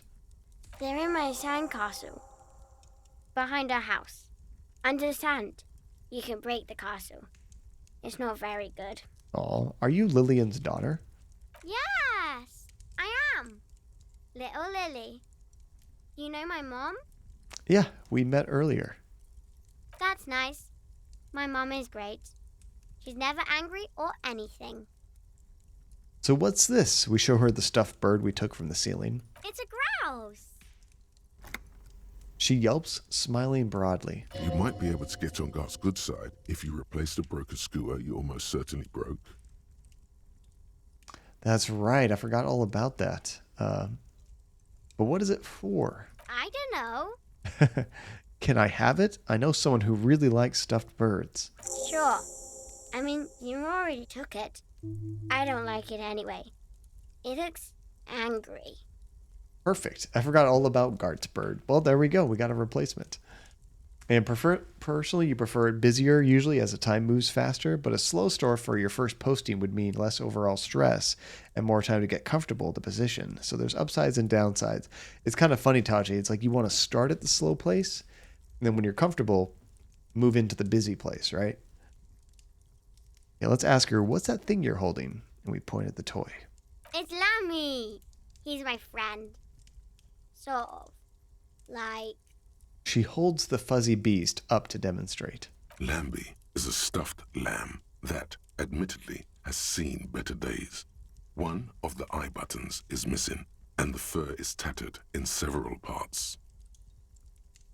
Lambie looks soft. Let's be nice. Yes. Very soft. Suddenly, she pushes the stuffed animal towards your face. Press your cheek against Lambie. Isn't he soft? Aw. She's right. Lambie is very soft. She rubs the white fur against your cheek, then returns the lamb to her lap, cuddling it. All right, we're done. Goodbye. Bye. The girl's large, curious eyes remain fixed on you. Industrial coal pellets burn with an orange glow. Looks like a very cozy fireplace. Cool. All right, we can give that back to Gart. That's pretty sweet. I mean, I thought we were getting on better terms with Gart anyway. But it doesn't hurt. Hey, there's a couple more kids right here. We gotta get to that sandcastle. The scruffy-haired little boy kicks a stone. He can't be more than 5 years old. This is her twin. He watches his brother kick the stone with his tongue lolling out of his mouth. You must be Lillian's twins. This one doesn't say anything, kicking the concrete with his worn-out sneaker. Lily's our mum. Explains the other one. A tongue is still lolling out of her mouth. I already said that. The stone kicker laughs suddenly. His head is too large for his shoulders. Interesting observation. The other one laughs as well. Maybe there's some kind of reason why they're laughing. An interesting reason, somehow tied to the case. What are you laughing about? The boy stops laughing and looks at his toes. Oh, you've been at the busiest store for 7 years now? That should be a piece of cake then, Tajay. I mean, different responsibilities, but you're used to that faster-paced environment. Either way, though, it's going to work out like it's supposed to work out. Right, Tajay? Going to be great. Oh, okay. So now he's shy. Now he's not talking. Just wobbling around like he's afraid of something.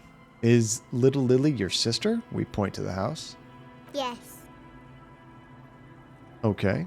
Yes.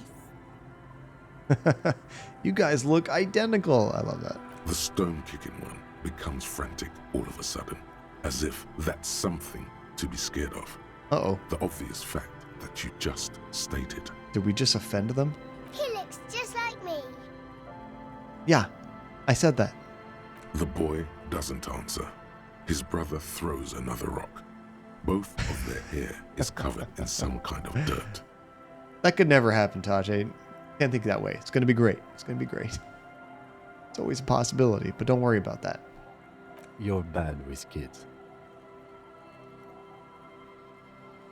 And what are you, Kid Master General? Maybe I am. Now, how about some actual police work? We are not getting anything here. Children are stupid now. Bye, kids. Take care. Yeah, we weren't very smooth at all. Okay, so there should be a sandcastle. Is this a sandcastle right here? Weather has not been kind to Lily's little sandcastle. Uh-oh. The once mighty towers are quickly eroding away. You can see something shining back to you from what must have been a vast underground catacomb network.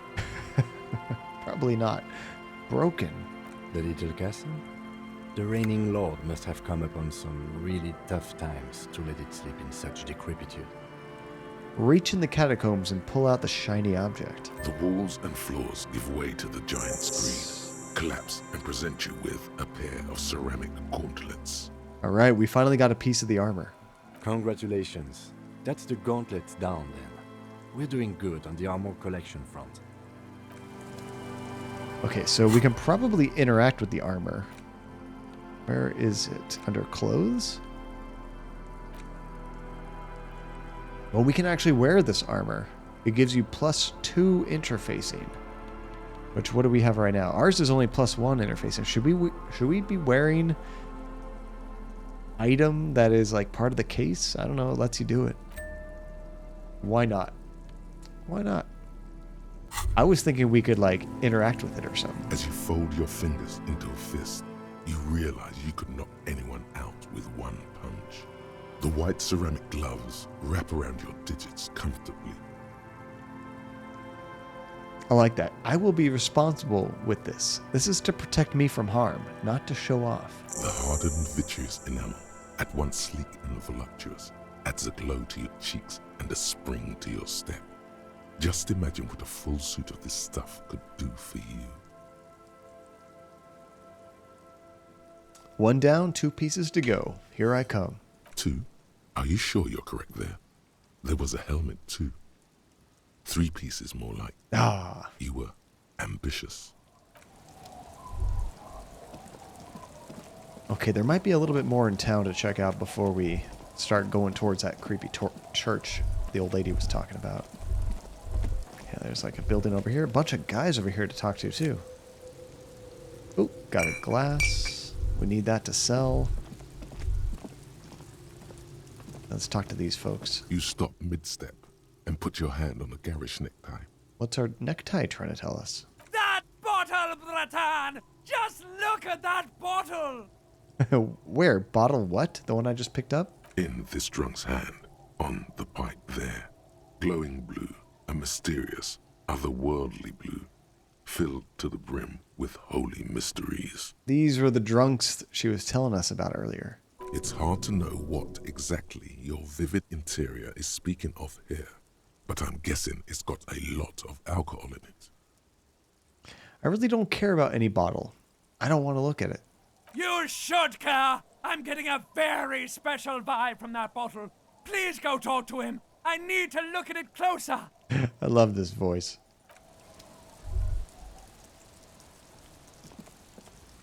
Hey, tequila! A 30-something man clad in 2 pieces of lycra tracksuits puts down his pilsner and extends a hand in greeting. Good to see you. How's business? How's the whole reality situation treating you? Shake his hand, why not? So what's happening? Wait, tequila? Yeah, Tequila Sunset. How are the, high-concept, reality-based adventures proceeding? I love that. Good. These people know your true name. Looks like it has preceded you, Mr. Sunset. More on that later. Our true name? What? I like this guy. You should too. He respects you by calling you your true name.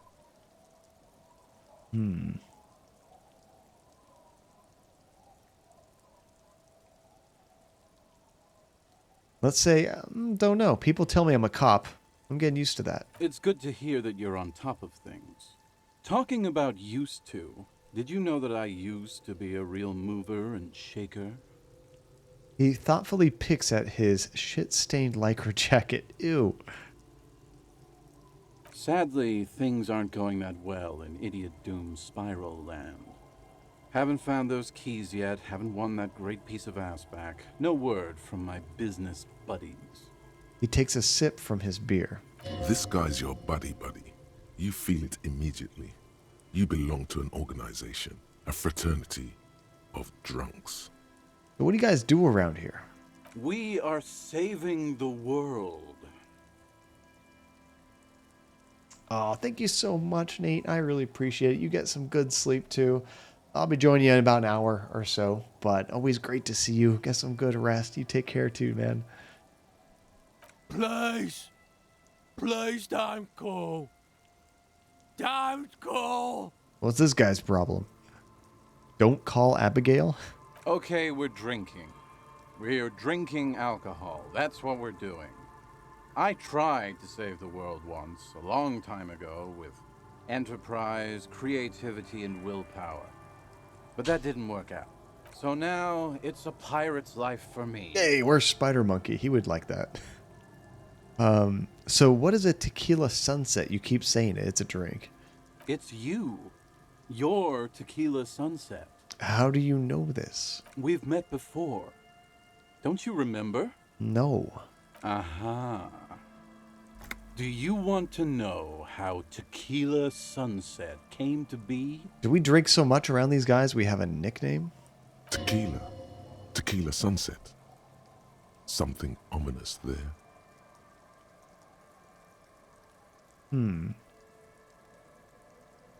For some reason, the name tequila fills me with a foreboding. Maybe I shouldn't learn what it means. You think you feel bad now. Wait till you've heard the story. Oh no, I don't know if I want to know. No. You need the wisdom. All right, go ahead. Let me take a sip to moisten up my cords. Tequila Sunset rolled into Martinez last Friday. And by Tequila Sunset, I mean you. The man, the myth. Okay, that's about when we came into town. That sounds legit. So wait, did we meet on Friday? Or I want to say, was I alone? Hey, let's not jump ahead of ourselves. This is your story. Stop interrupting. He takes another sip, then continues. You got here on Friday to solve a case, hoping to be the early bird who gets the worm. And by the worm, I mean the buzz. Because as far as I know, all you did was get piss drunk. Word on the street is you went around the local hostel telling people that you're a police officer, and that it would be really fucked up if you shot yourself in the head right in front of them. Whoa. That's pretty high concept, if you ask me. That does sound like what we told, I think, the pawn shop owner, something along those lines. Does that sound like something you'd do? Yeah, probably. Mm-hmm. The lieutenant's brow is furrowed. He's listening as casually as he can. What happened then? It was a late Saturday night when we, the Union of Moribund Alcoholics, were getting our drink on.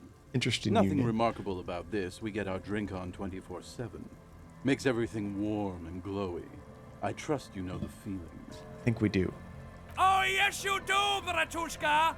The only thing better than that is putting the pedal to the metal after you kiss the tie. And off we go. Bratushka? Is that what he said? One moment we hear the sound of a motor carriage revving up somewhere on the plaza, followed by a series of dings and bangs. Oh, this must be where we wreck our car. Naturally, loud noises pique the interest of anybody owning a pair of ears. That's just the reality we're in. Naturally. Anyway, there was a brief silence, a gasp of silence, if you will, followed by a real commotion. We heard the carriage careening towards the coast at top speed. Sounded like someone jumped the canal. We grabbed our brewskis and rushed to the jetty. Never underestimate the speed of an alcoholic. I mean, I would normally underestimate that for sure. What we saw was a sight to behold. A beat-up police carriage containing you. Right there on the beach. You revved the engine and screamed at the top of your lungs. Oh, jeez. The time hath come. So, naturally, being the curious cat I am, I asked what time hath come. To which you replied, the time hath come for tequila sunset, the end of all things. Tequila sunset. Let's say that. Say nothing. It's more dignified that way. After which, your reality contracted. You jammed the pedal, plowed right off the jetty, and through the ice. Ooh. Your hands cramp on the steering levers. We ran towards the ice whilst you crawled your way out, miraculously unhurt, covered in seaweed and shit, like some kind of sea monster. When we finally got there, you were sitting on the beach crying. You said that your badge and uniform were in the car. It was too late to get in there, though. The carriage had sunk too deep. It's no bueno. Recognizing a brother in need, we offered our condolences and invited you to party with us, which you naturally agreed to. Maybe this is why we got so blackout drunk. And we couldn't remember where our badge was. What else was there to do? Thank you, brothers, for your helping hand. We asked about the whole tequila sunset thing, and you told us it was your name now and insisted that we all call you that from then on. Wait, so is a tequila sunset an event or a name? I'm not sure. I think you were the event. Tequila sunset.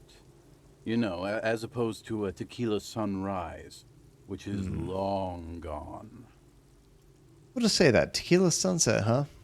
Sounds pretty good. Now let's fix things. My name is Harry. No, that's just what your mother called you.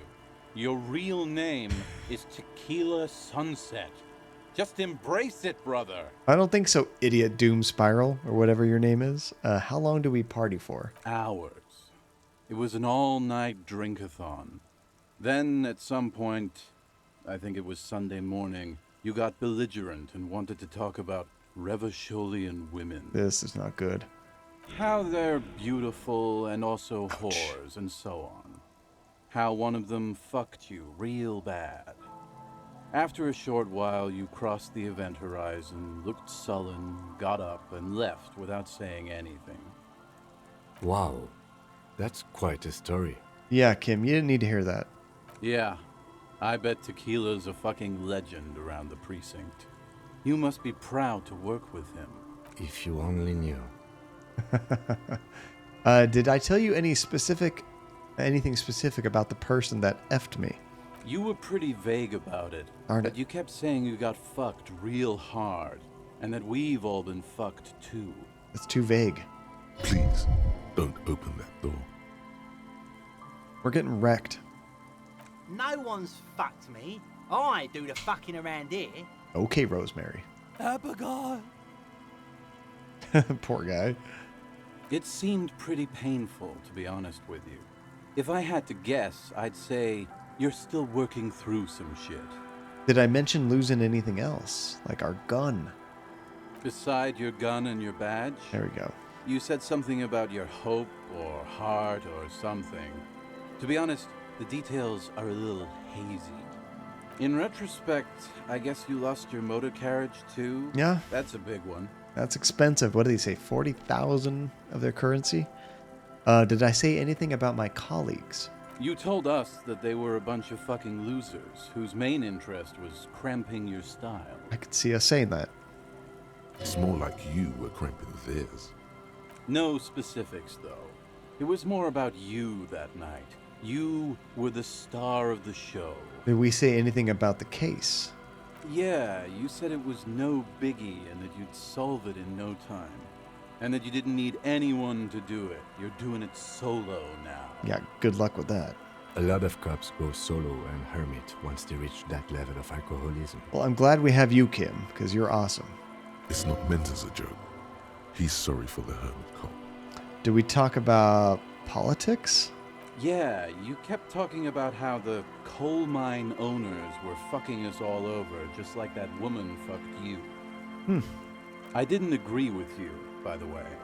The spectral hand of the market makes sure everyone gets exactly what they deserve. Yeah, I don't think it does. Did you get a read on what kind of cop I was? You kept apologizing for being such a bad cop, and for the damage you've inflicted on everyone around you. You also kept pausing to knock the heel of your hand against your temples, saying, "Stupid, stupid, stupid." Yeah, sounds like someone with depression, doesn't it? I don't need to hear anymore. It's a hard thing for a man to confront his past. That's why I avoid mine at all costs.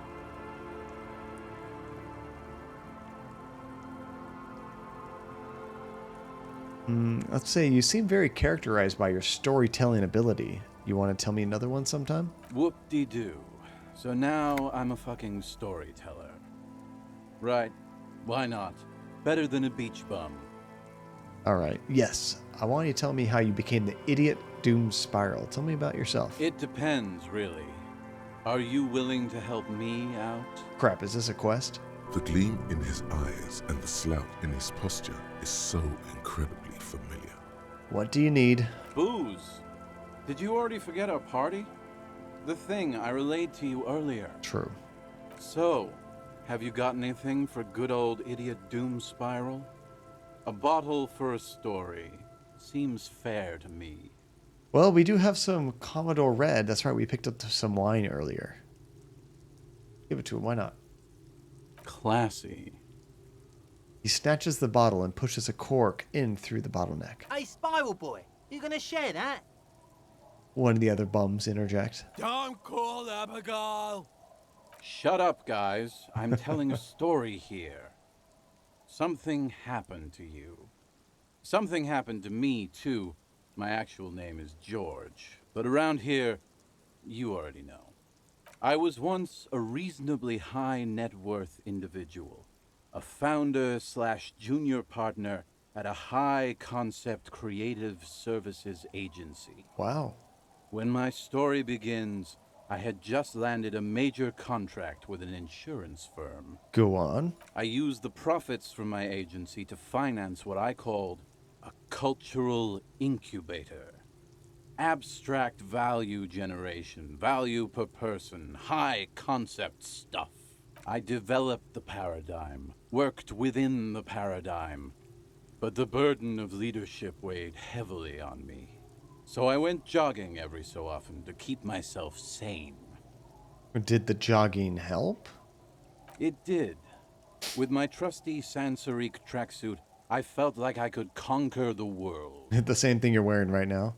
But now dreams are worn thin, much like my tracksuit.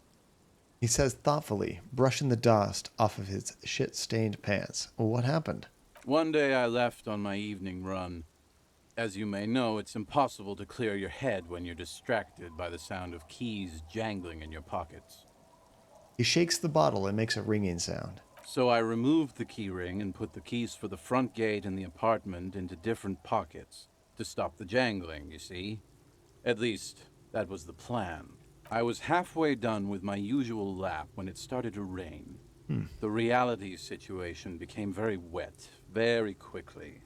Go on. I made my way back home and discovered that I didn't have the key to the front gate. I'd mixed it up with the key to the letterbox, which was useless. Naturally, the situation required me to climb over the gate, which I did. There was no climbing down because I slipped and landed on my ass. Ouch. Say nothing, just let him keep going. Reality was looking rather grim just then. Me lying on my ass in a mud pit in the middle of a heavy shower. But when life knocked me down, I always got up. So I made my way across the yard.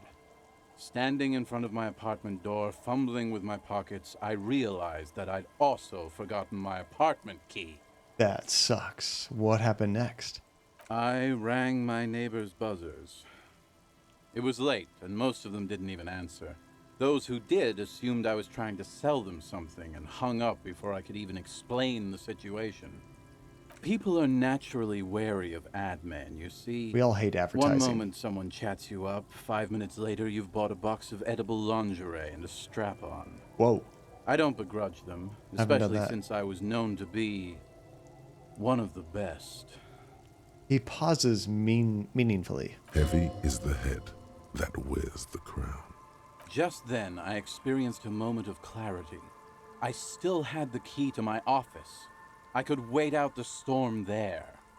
But when I reached my office, I remembered that I'd asked one of my producers to change the locks that day. Oh, crap. And since I hired only the best, he'd already done it, and I couldn't get in. Anyway, long story short, life spiraled out of control.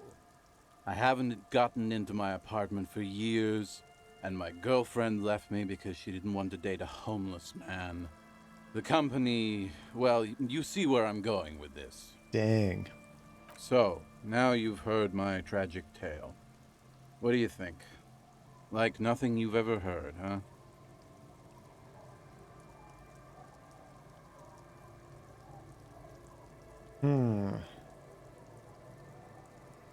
I mean, it is all his fault. Maybe I asked that. I don't remember you being such a dick before, Tequila. It's just the truth, dude. He takes a slow, despondent sip from the bottle, then looks out across the bay towards the skyscrapers of La Delta. That doesn't mean you're wrong, though. Anyway, that was all the tale one bottle gets you. Almost empty, this one. Wow, that was quick.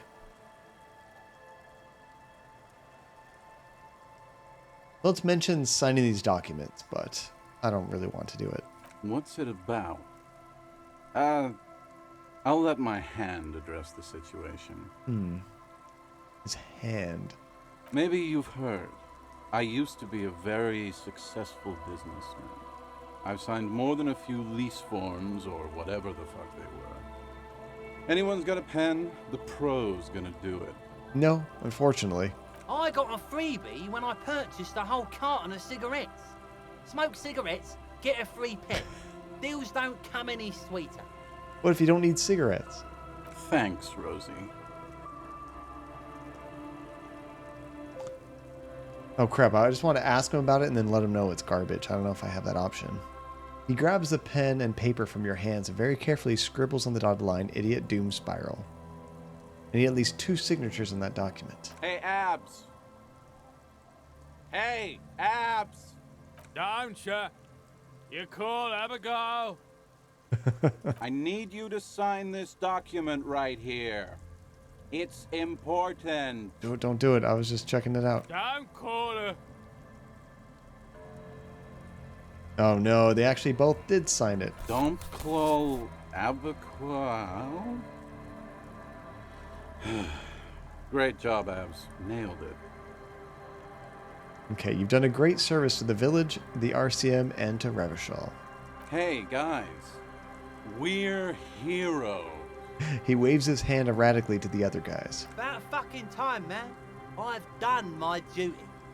He brings his hand up to his forehead for a salute. Don't call Abigail. He snorts and takes a swig from his bottle. The bottle is empty. Thank you for your services, gentlemen. Should we go and mail these? I think I saw a mailbox on the plaza. A few more questions first. Okay, what's on your mind? I think that's good right now. I think you're right, Relentless. When he says don't call Abigail, right? He doesn't say don't call me Abigail. See how Abigail's like what? His wife that's going to get him in trouble? His mom? I don't know. You too, Tequila Sunset. As you turn, a bright light catches your eye, making you squint. We're going to get some backstory here. Where's it coming from? From a distant sunset, a stage light, flash photography, nowhere in particular. It's just what superstar law officers do. They squint at lights, and they solve shit. 100% Tajay. We got to find out who this is immediately. Yeah, that's me. I've been establishing my superstardom hard lately. Yeah, you have. You're a big dick cop, Dick Mullen, Salam Rocky Baye, badass on-the-edge disco cop. Time to recede into a ludicrous fantasy world. Here we go. Camera, lights. Action. With a sudden flash, the world freezes around you. Oh no. And you along with it. In an iconic monochrome solution, a black silhouette against a rasterized orange world. It's on. What is happening right now? Oh, what just happened? The bushes are too thick and thorny to pass through. Can I go around any of this? I guess it's all blocked off. We might be able to go through here, though. There's a few things in here. Construction material. Whoever planned to build this house left in a hurry. There is some money and pills, though. What's in here? More money? I will take it. What is this? A wedding stone, well worn and covered in rust. White curtains have been drawn shut. No looking in. Unless we can look through this other window right here. You see dust-covered linens, dried tulips on a bed. +1 to Kingdom of Conscience. Why is that, like, grayed out? What are our current pants? We get -1 Savior Fair and +1 Electrochemistry. Electrochemistry is pretty fun. You know, I totally forgot. We need to put some points into here. We got 2 skill points to use.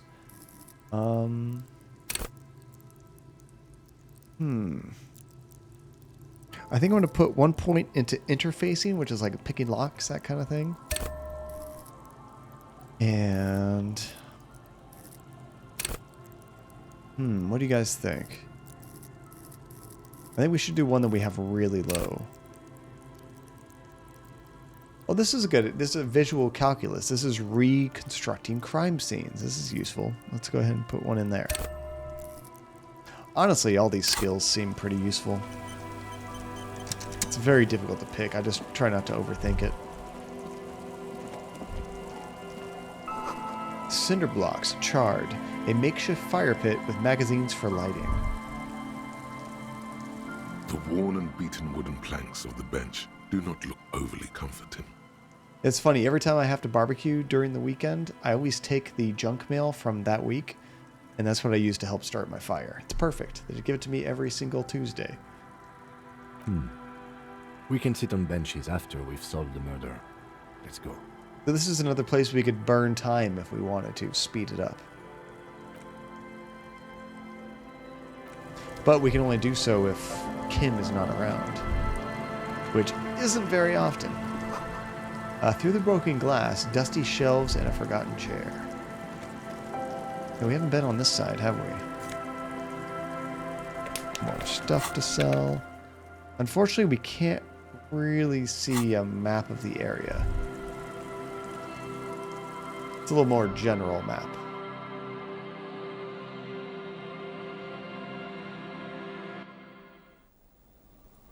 This is a tiny little thing. Is this our shack? A postcard. Full City 8. And a bow tie. Wait, this is +2 to drama. Do we have anything around there? We do have that horrific necktie. Oh, man. I don't know if I want to get rid of the horrific necktie. Excuse me, it's not really useful. It's just hilarious. So, but +2 drama might be more useful than 1 to that. Especially because drama is, I think, intelligence related, and the necktie is Inland Empire, which we already have a bunch of points there. So I think we will switch. There we go. We keep getting more and more dapper by the second. You see a dark red chair in the dim light of this room.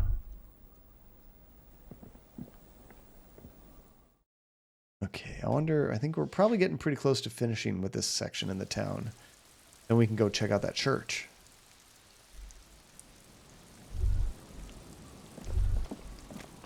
Oh, here's where they took that tarp. There's a boat tucked away underneath the tarpaulin cover. Is that how you say that? Oops, I wanted to go up these stairs right here. They're kind of at a weird angle. There we go. Where in the heck does this go? Another bench.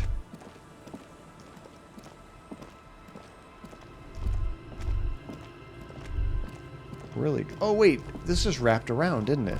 I've already been here.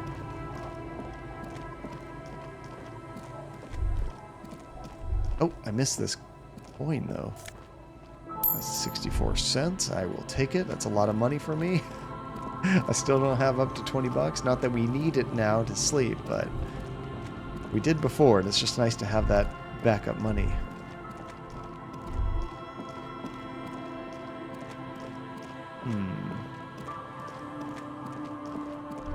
Okay, that might have been everything. We just went in that door right there. We're back to where our car is. The map is kind of useful for this. It just kind of generally says... Actually, doesn't say where we are at all, does it? So I'm actually going to go back over here and then try to go down further past where I think they said the church was. So I think it's just down this way.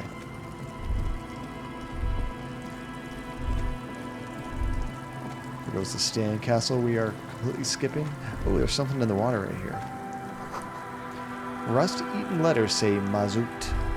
And a tricycle? The rear tire of a motor carriage adorns these reeds. Wait, is that from our car? I assumed our car was still mostly intact.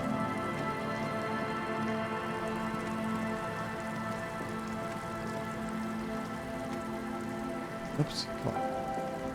Oh, I thought I could walk over these for some reason. That's too much. Okay, let's go back.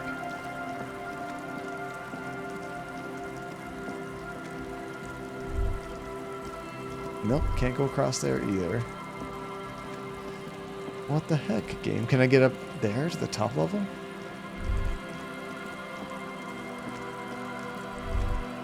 Nope, dead end. It's a big building. I can't go any further. Alright, let's see if we can go in this way. This must be the church they were talking about, the abandoned church.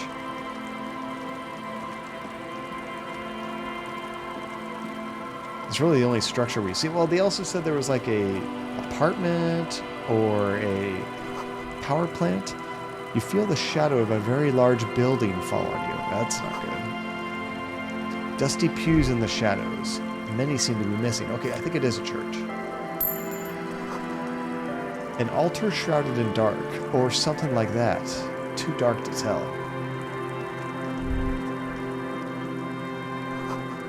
The sign reads, St. Brune 1147. That's a long time ago.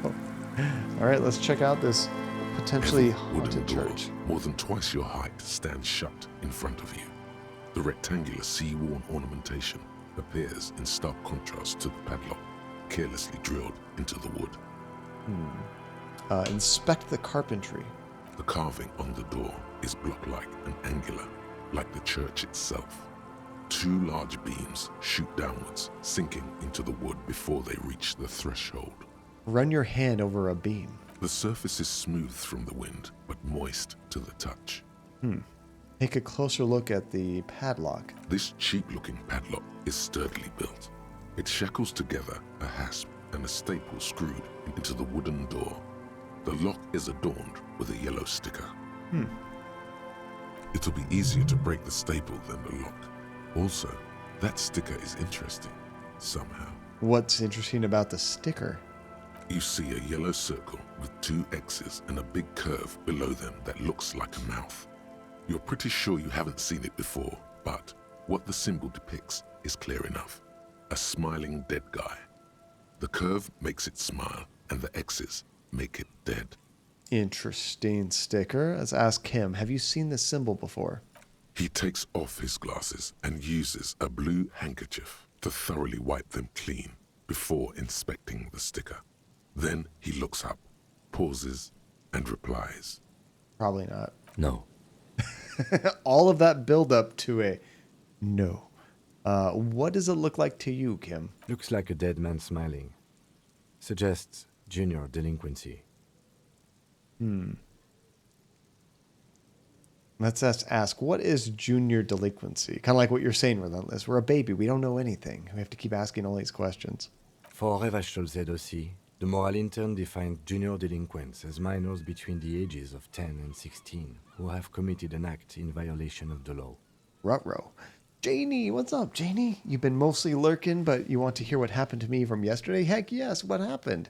Hopefully you're okay, nothing bad. These acts aren't called crimes as they would be for adults. Crimes committed by minors are called delinquent acts. This was part of your officer's exams. I mean, kind of similar here, I guess. So what is suggestive of junior delinquency here? I haven't seen that sticker before, and I'm not a youth.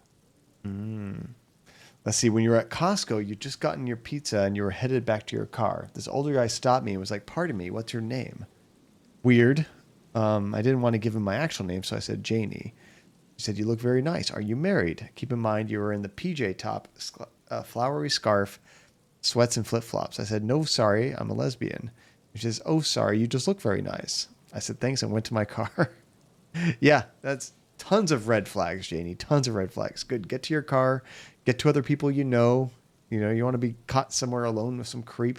That's kind of scary. That's no bueno. Oh, did you tell that story in Nate's stream, Janie? Oh, ugh. It just gives you the heebie-jeebies, right?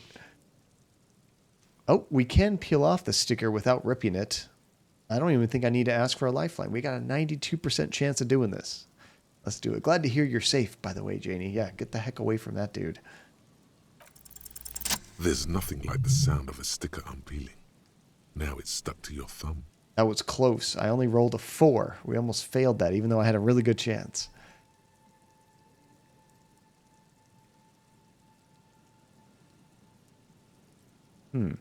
Let's put the sticker in our ledger after the last entry where it belongs. Looks like today was a gold star day. Let's rattle the door to see if they open. Or no, let's inspect the staple first. Good plan, Janie. You should also get like some pepper spray or something like that because, yeah, that's something that really debilitates somebody if they're coming at you. And there's nothing they can do about it. They'll be blinded. So always good to have. The padlock passes through a staple that's been hastily attached to the wood. Closer inspection reveals that one of the screws is not a screw at all. But a nail. The work has been done recently and is unprofessional, to say the least. Yeah, or a taser. That's a good choice too, for sure. You're looking into getting a very loud personal alarm. That'll get people's attention, for sure. But it would also be nice to subdue the guy, I suppose. And nothing like 10 million volts to stop someone with effing you. If their, balls don't explode. Jeez, it's a lot of voltage.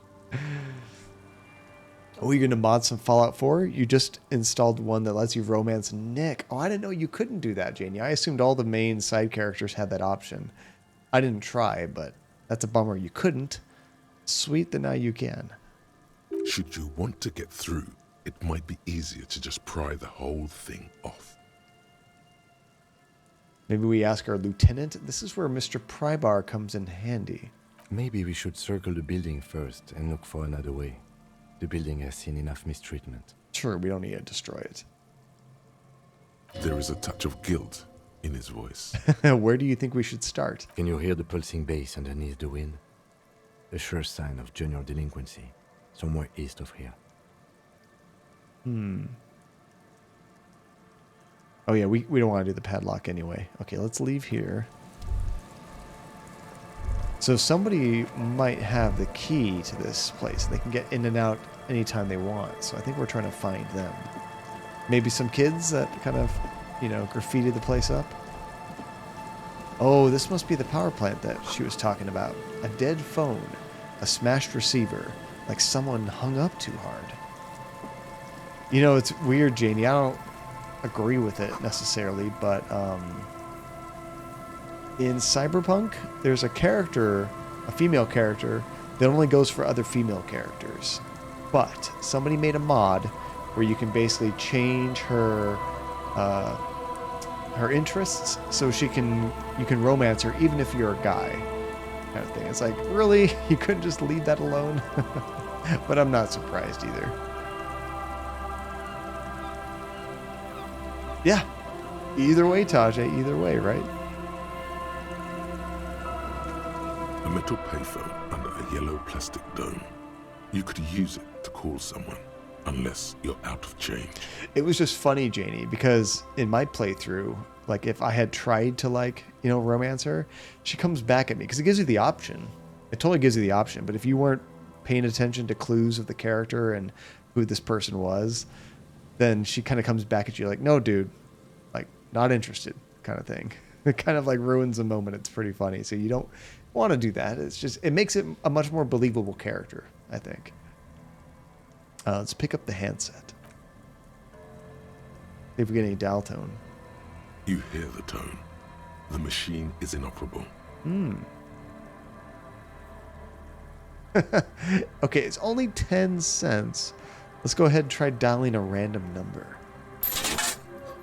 Calling. Still calling. No one's going to pick up. This feels wrong. Should you be doing this? Thought I'd try it out. End of tone. Someone picks up. Uh-oh. Pierre, is that you, Pierre? Oh my gosh. The voice is female and sounds about 100 years old. No, this is not Pierre. Do you have any news about Pierre? Who is Pierre? He's my sister's grandson. He used to visit me as a lad. Fine young man. I feel bad for this lady now. But who are you then? A salesman of some sort? Modern goods are rubbish, and I can't afford them anyhow. It's a shame what you did to our country. The woman moans and the phone lines howl in unison with her. I like that. I'm not a salesman. I was just calling a random number and you somehow ran with it. Or we could say I'm a police officer. Let's go with the random one. That one's just funny. This is because we are bred to be leaders. I can hear the common or mixed background from your voice. I just so wanted it to be Pierre. Have a pleasant evening, prankster. That's great. She's like, okay, whatever. Have a good time. Be the troll. Janie, you don't think pepper spray because you know you would 100% use it the wrong way? You mean like to season your food? I don't know if it works that way. I think there's other chemicals in there you don't want. Disconnect tone. Okay, rather than doing a bunch of random ones, we actually need the money. I just have to test it out. But that's something cool you can come back to if you want to.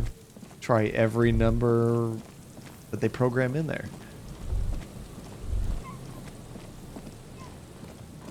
Is there an entrance over here? There's a window we can look in. What's over here? Bars cover these long, dusty windows. Oh, I see what you mean, Janie. Like you would misfire trying to get somebody and actually blast yourself as well. Oh, this person's showing off a sign. What is this? And Mikhail noticed the windows, especially with how there are no windows on the south side. This was to deal with. A blond man stands next to his son, pointing to the weather-worn ruins. He sees you approaching and smiles. You officers, come to investigate the historic subtext of West Martinez? I'm Tran Heilostam. You must be Kim Kitsuragi, right? I was just telling my son about this building. Wow. Not a lot of people realize the historic significance here. Very rich in hypertext. How did you know our partner's name? That's pretty impressive. Nice to meet you. Hold on. Hypertext? What? Yes, hypertext. Young Carp and the collection of cultural hyperlinks. He's just making up fancy words. This doesn't mean anything. Wait, what was that about the windows before? Oh yes, so Mikhail. They had to deal with monitor glare, especially in the summer. They still had vector monitors back then. That was 49 years ago. So they didn't have windows on the south wall. And you and Kim know each other? No, I can't say that we've met before, but I've heard of Kim, of course. Mikhail, say hi to the officers. He rests his hand on the boy's shoulder. The child stays hidden behind the hem of his father's coat, clutching to his worm-themed coloring book. Mikhail's a little tired today. We spent all night trying to run Orbis on his radio computer. Have you heard of it? It's a programming language used in Grad. Quite tricky, but he wanted to play this Grad-made adventure program. We've been getting really into worms lately. I could see that, Tajay. I mean, kids will be kids, right? And in this context, hypertext refers to text that alludes to an earlier worker text. Oh, that's really interesting. When I see hypertext, I immediately think of like web pages and that kind of thing.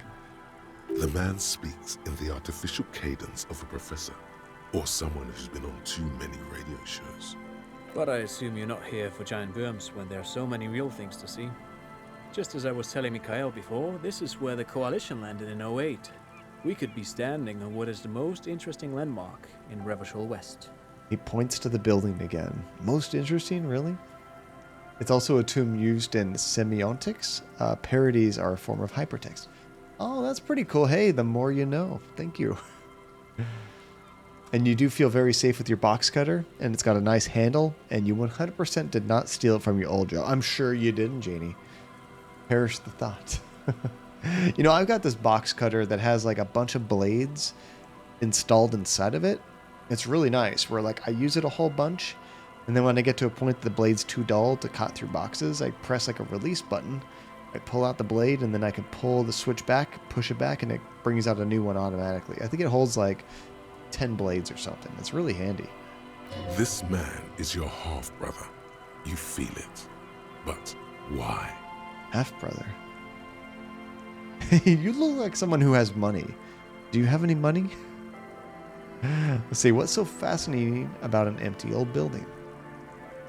Hey, a broken clock is right twice, Relentless. Every once in a while, something you think you're never going to use it, and then boom, it's time to use it, right? Aha! But it's not just any empty old building.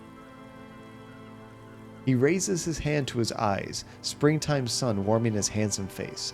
All four of you turn to admire the mural before you. What not a lot of people know is this used to be the R&D department of Felt Electrical. And Felt, which now sells ink cartridges mostly, was once a top dog in the turn-of-the-century cybernetics boom. Hold on. What's R&D? Research and development? I know that. Look at the building looming over you. It looks old and weathered. with seagulls picking apart its stone and metal carcass. Bushy undergrowth has taken hold of the collapsed rooftop. Some kind of bird has set up a nest on a broken windowsill. And semiotics, put it very simply, studies anything that deals with signs, or signs being something that communicates meaning. I think of like hieroglyphics or something. Of course, there's tons of different symbols that mean things like warning signs, stuff like that. If you see a skull, you know, danger, electrical current, something like that. I don't think I've ever heard of Feld Electrical. That's not surprising. Only a vestigial ink cartridge and ferrotape manufacturer remains. He adjusts his suit jacket. They started out as a midway electronics outfit in Königstein 2 centuries ago.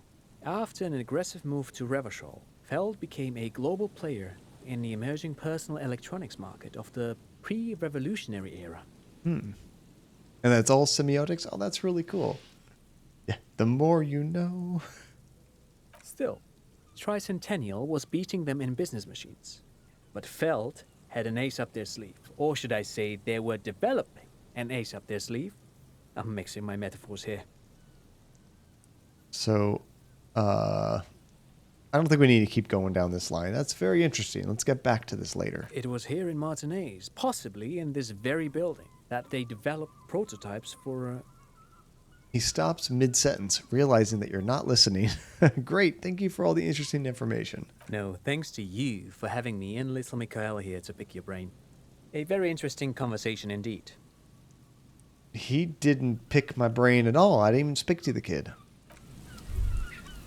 There's some more goodies back here. Yoink, and we can check out the mural, too. You see a once bright mural towering above you. The signage has peeled off over the years, but you can still make out Feld Electrical R&D. All right, let's turn away. That's what he said it was. He was not lying. Another power box.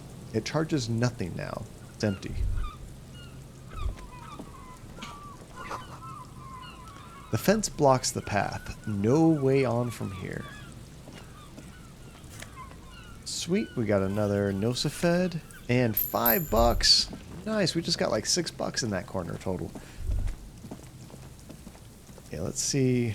Can we explore down here a little bit? This might be where we came from. To be honest, this island is like bigger than the mainland, if I had to guess, as far as number of places we can visit. Oh, are these the people we need to tell? The cryptid hunters, I think?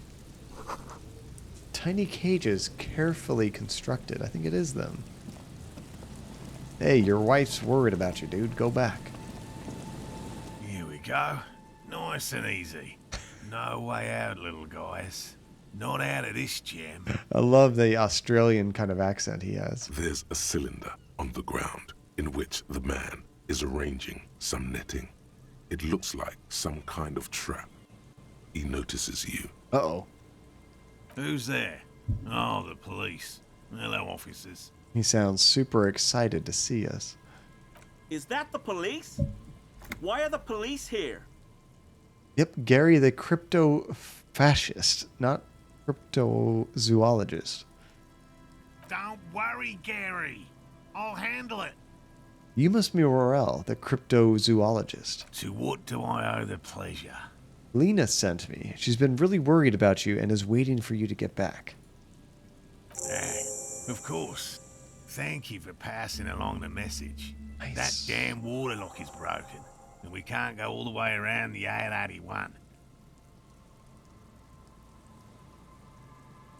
Let's withhold the whole story. I like this. The water lock's been fixed. It was fine when I crossed it. Oh, good. We should really be getting back. Gary could use a hot shower and a warm bed. Did he say we can go back now? Mm-hmm. Yes, Gary. We can go soon. If you see Lena, tell her I won't be long. That's cute. All right, well, yeah, we got to tell her anyway eventually. We have to go back there for other reasons later. Sir, your wife is waiting for you. I just have to do one more round. See if the phasmid has taken the bait. Then we're going. He refastens a bit of netting that has come loose in the wind. Come on, dude. You're not getting any of these cryptids. For all his passion, this man is diligent and patient. You could learn things from him. Maybe we should ask more about these traps. Well, they may not look impressive, but Lena designed them quite cleverly, so I'm sure they'll do the trick. How do they work? Simple. Attracted by the locusts, the phasmid crawls down the funnel and, having eaten its fill, can get back out. Ew. At least, that's the intention. The net isn't a perfect solution, but we didn't want to use anything that might damage the specimen's delicate exoskeleton. So what are you using for bait on these things? Locusts. Nearly all known phasmids are herbivores, of course. But we've hypothesized that the Insulindian phasmid might occasionally prey on other insects. Inside the traps, a number of locusts crawl and tumble over one another in a tiny, chittering swarm. And Lena actually designed the traps? That's kind of cool. Yes. He says with some pride. More than some, he admires this about her. Aw. Well, what if those traps don't work? They'll work, I assure you. The predatory hypothesis, using locusts as bait, accounts for the failure of previous efforts by other teams, which use plants. We have given this some thought. Good job, Morel. The traps do seem to be deftly and thoughtfully constructed. It's clear the cryptozoologist's wife knows what she's doing. Okay, let me ask you about something else. Yes. What? Lena seems pretty eager for you to return. You should probably go back to her. And I'm eager to return to her, I assure you. But I can't leave before we finish with these traps. Come on, do we have to help you with these traps? My wife understands that just as well as anyone. He looks south, where Lena would be. Come on, Morel. We've been soaking out here for days. It's time to go back. Good. Voice of reason, Gary. Thank you. And leave the traps? Absolutely not. I won't let Lena down. Come on, she wants us back. I'm soaked up to my nuts over here. We'll both catch reed crabs if we don't dry out soon. Come on, you're doing this for yourself, not her. Now, she's interested in them as well, but she is worried. I'm doing this for science, and so is she. I didn't know the phasmid was so important to Lena. Of course it's important to her. She's seen it. A verified sighting, on record. One of only 4 this century, and it's hers. Really? She sighted the phasmid? She didn't tell me that. Yes. That's how we first came to know one another, in fact. But that's her story to tell, not mine. He coughs, then continues. Needless to say, you must ask her about the mysterious phasmid. Suffice to say, it's long been our dream to find proof of the Insulindian phasmid together. I can't abandon course now. Maybe you could go back to the whirling, warm up, and then come back to check the traps later. Sounds pretty good. No. The traps need to be monitored on a regular schedule. What would we do if the phasmid were to starve while we were sipping tea at the hostel? I doubt that's gonna happen, dude. He's dead set on this. I could go for some trap setting. Hey, what if we check the traps for you, huh? I didn't expect you to take such an interest in our work here, officer. I love this. Chaos is my method. I am as its scion. It makes sense.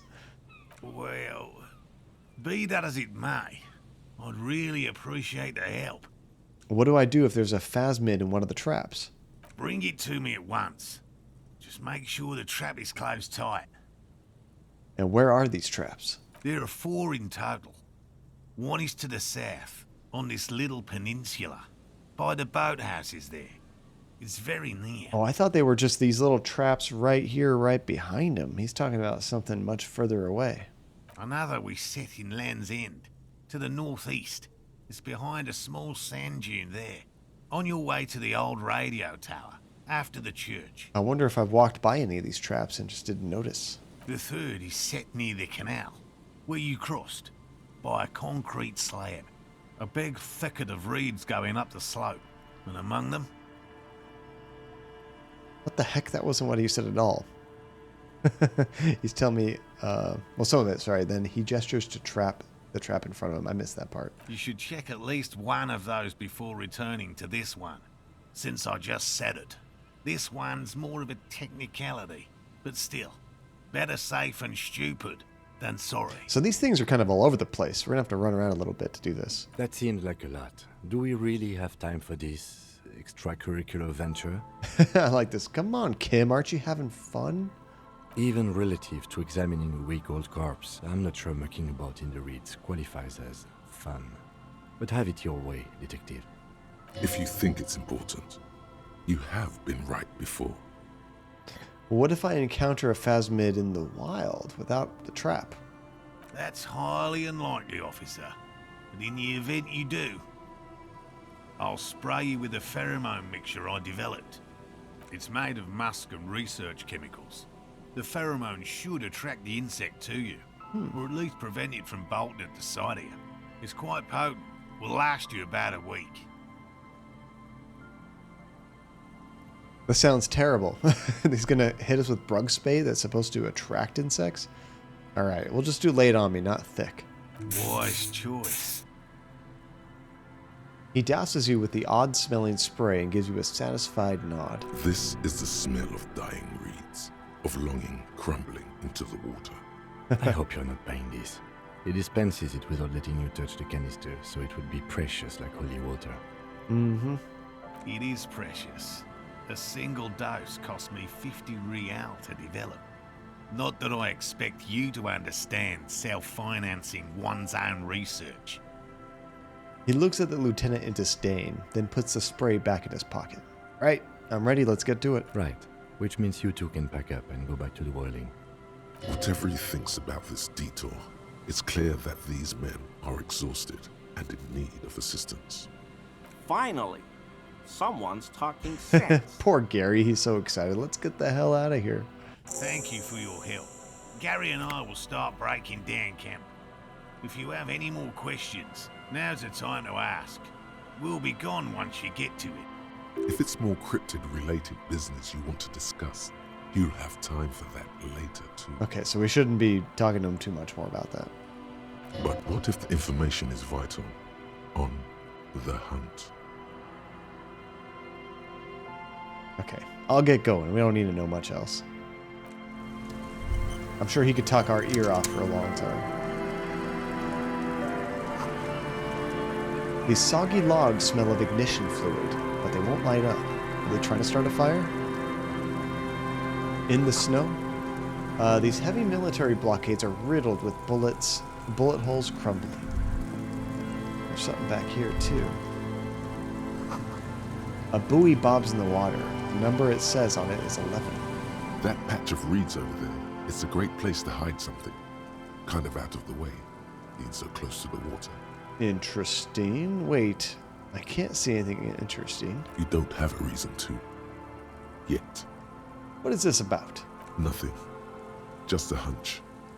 The hunch passes, leaving you there, by the old boy bobbing in the water. Time to go. Could there be something in the reeds? I mean, nothing's lighting up on my screen, so I don't think I could check anything.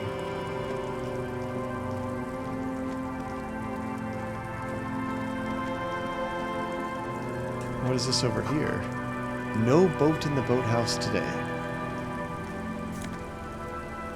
We do get some magnesium and some pretty sweet glasses. Oversized superstar glasses. +1 savior fare, -1 visual calculus. I mean, there's no reason not to take these things.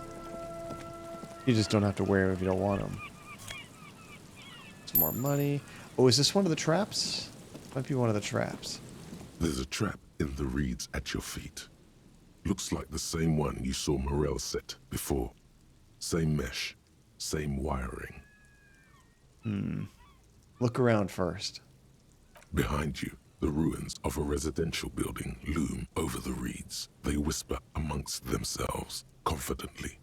Snowflakes cling to their shivering stems. And like adventure games specifically Relentless, it teaches you need to be a kleptomaniac and steal everything that's not nailed to the floor. Because there's generally no consequence. If the game wanted to have consequences, think like Skyrim or something, it warns you before you pick it up. It'll say like, this is stealing, this is not owned by you. So you know there's certain things you can pick up and certain things you can't. But otherwise you just grab everything. Especially if you don't have any kind of inventory restrictions, whether it's weight or like size, like putting things in a grid like Resident Evil, then I definitely skip on certain things. Because yeah, you just can't take everything. When this district was booming, the reeds were kept at bay. Nothing obscured the freshly painted facades. Nowhere for drunks and adventurous teenagers to hide. Now only the wind blows. All right, well, let's check the trap. Locusts are crawling around in the trap, confused but uneaten. You see no carnivorous reed phasmid gorging on them. Big surprise. Anyway, 1 down, 3 to go. I like this. No need to grin. I'm not expecting to find anything. I'm just helping some citizens and getting some fresh air. I like that. I meant no offense. Just... The lieutenant doesn't know how to finish the sentence. He looks at you, putting the trap back on the ground. Well, he's actually at a loss for words, huh? The boathouse is shoddily constructed. A strong breeze might blow it over. It's been super windy where we're at today. Oh, I hate it. I don't mind some breeze, but like it's been kind of ridiculous. Ancient paint is peeling off the roof of this shaded bench, covered in rust. Check out this other mural. A scattering of bullet holes is spread across the cracked wall, reaching from one corner to the other. Ooh, we can almost do this visual calculus. It requires... let's see, where's visual calculus? Of course, it's under intellect. Well, luckily, we did put a point into that. I'm going to ask for a lifeline. So if you guys can give me a point of intellect, we can get this roll above 40%, and we have a chance. At 28%, we'll have to get too good of a roll. I don't have that much confidence in my dice abilities, but if it's like 40-something, I think we can work with that. There we go, 42. Perfect, that's what I was saying. Okay, fingers crossed. Thank you. Unable to piece together the big picture just now. Rolled a 3. There's a hole in their hypothesis. I love this. I'm dumb. The scattering of bullet holes looks like one giant smiling mouth, smiling its deadly smile, laughing at you and the world and the living.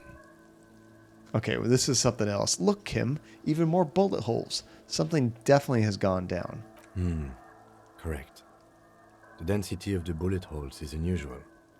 Even in a general average bullet hole frequency in Martinez sense. Grim affairs. Meaning, this is a lot of bullet holes. Yeah. Looks like fully automatic rifle fire. Something you don't see these days. Say nothing, just The nod. lieutenant also nods. It is quite a scene. The two of you standing next to the broken wall of an abandoned building, nodding along. Yes. 2 officers of the law against the world, nodding in unison. It is your source of power. Oh no! The bond of camaraderie between you is palpable. I know this one, just because you guys gave me a little clue as to a funny joke where you can keep nodding, I guess. Yes, until you snap your neck and die. We're not going to do that. Shake your head. Get out of there. He nods in agreement. It really is a very serious scene, worth shaking your head over. Stop nodding. Get out of there, John. All right. I'm glad we stopped when we did. My neck was starting to hurt. If there's nothing more, we should get going. Even Kim was going to lose his head. Follow your brother into death itself. Okay, walk away. You know, before we go any further, I almost forgot we just got a new thought down here. Not that kind of thought. But if we bring this up, we have 2 of them, actually. Anti-Object Task Force Let's see, we have a temporary research bonus of -2 pain threshold. It takes 2 hours to do. Let's go ahead and eternalize that, can I? Oh, I still have to unlock a new slot. Oh, I do have new slots. Spend one... Oh, it takes skill points to do that, huh? These are probably worth doing. I haven't been doing that great of a job at these. Okay, let's let's unlock one of these. And I have some... Am I using all of the ones that I have? Yeah, I am. Okay, so which one should I do?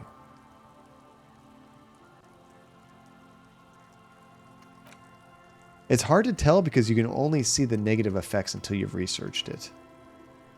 I like this anti-object task force because I have a feeling that we will be able to break some stuff real good when we're done with it.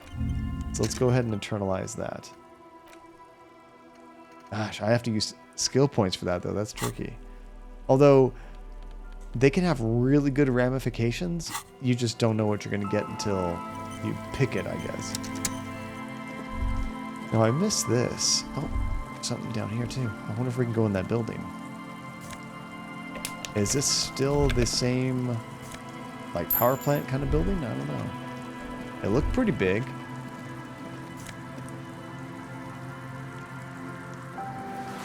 Okay, let's check the door.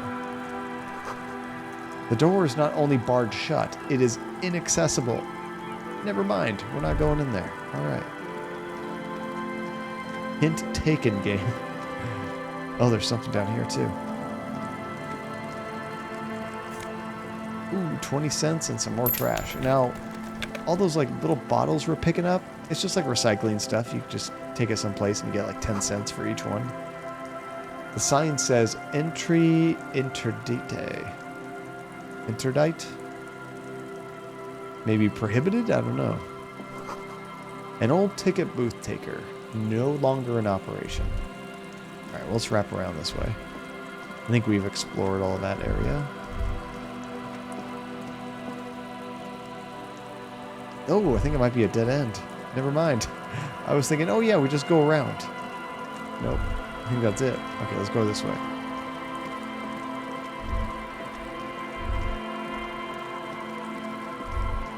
Okay, so far we've only checked one of those traps. It might be good just to check them all and finish that up. At least I know what they look like.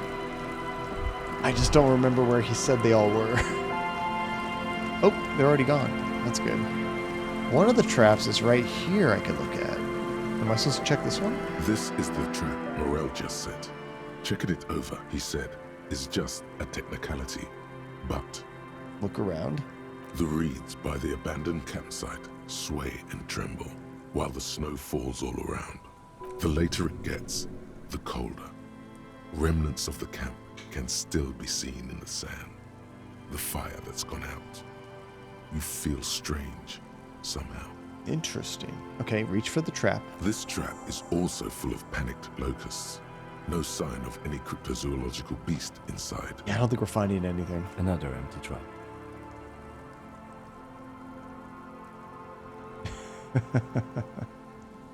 I love this. Again, I want to make it absolutely clear that I don't really believe phasmids exist, okay? Of course. Noted. He looks at you incredulously as you place the trap back in the reeds. I love this. Like, we keep checking them, and poor Kim is like, wow, nothing. What did you expect? And we're like, we're just doing it, you know, because we said we would. Like, we don't actually believe there's going to be anything. Yeah, 100% our character is, like, secretly hoping there's something there. Okay, how do I get back to where I was before? I think we're on the right track. So I imagine there's 2 more we have to look at.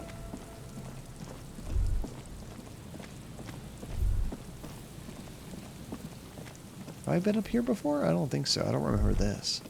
Someone has left an unidentifiable article of clothing on this railing. It smells really bad. Who was here? Take a closer look. It's streaked with dried seagull shit and tangled with pieces of seaweed. Ew. A dangling arm suggests that there might be a jacket beneath the crust of filth. Please tell me you're not taking that with you.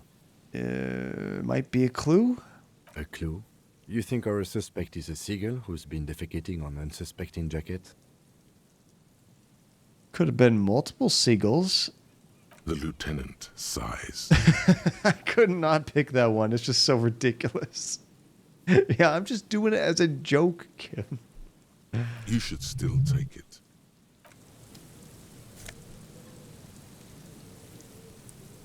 We need to inspect this item. Okay. Let's check that out. Is that under interact? Oh, this isn't like an inventory item you can just pick up and wear. This is something you got to do this with. As you hold it in your hands, it makes an uncomfortable crunching sound. Ew. Man, how did this jacket get so disgusting? It's a sordid, filthy tale, not for the weak. Are you sure you can stomach it? No. But let's think about it. It occurs to you that you're not even holding the jacket itself, but rather the thick crust of jetsam and seagull shit that ensconces it. Gross! Why? Why did you think about it? Look at your hands. They're covered in muck. Ew, ew, flick your hands. Now you're just flicking that shit everywhere. Oh no. This is a disaster. You'll never get the smell out. A terrible mistake. You know, we should probably use an item. We're actually kind of running low on morale. What is that under? There's like a special menu for that stuff, isn't there? I kind of forget. Do I just click down here? Oh yeah, we got 10 charges. Okay, so we'll go ahead and use a couple. Why not? I have not been using them very recently at all, so might as well. A makeshift roof. Vagrants have tried to make the boardwalk habitable. Well, that's cool. Good for them. Another postcard. We have a lot of postcards. A coin-operated weighing machine hasn't been used for a decade. Sweet glasses. That helps our encyclopedia. Vagrants have recently painted a tarp red. Water drips from it.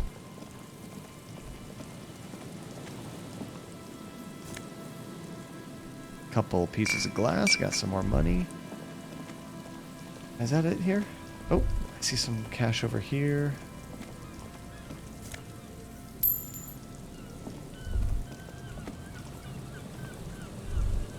Can we go up and around? Looks like there's a bridge.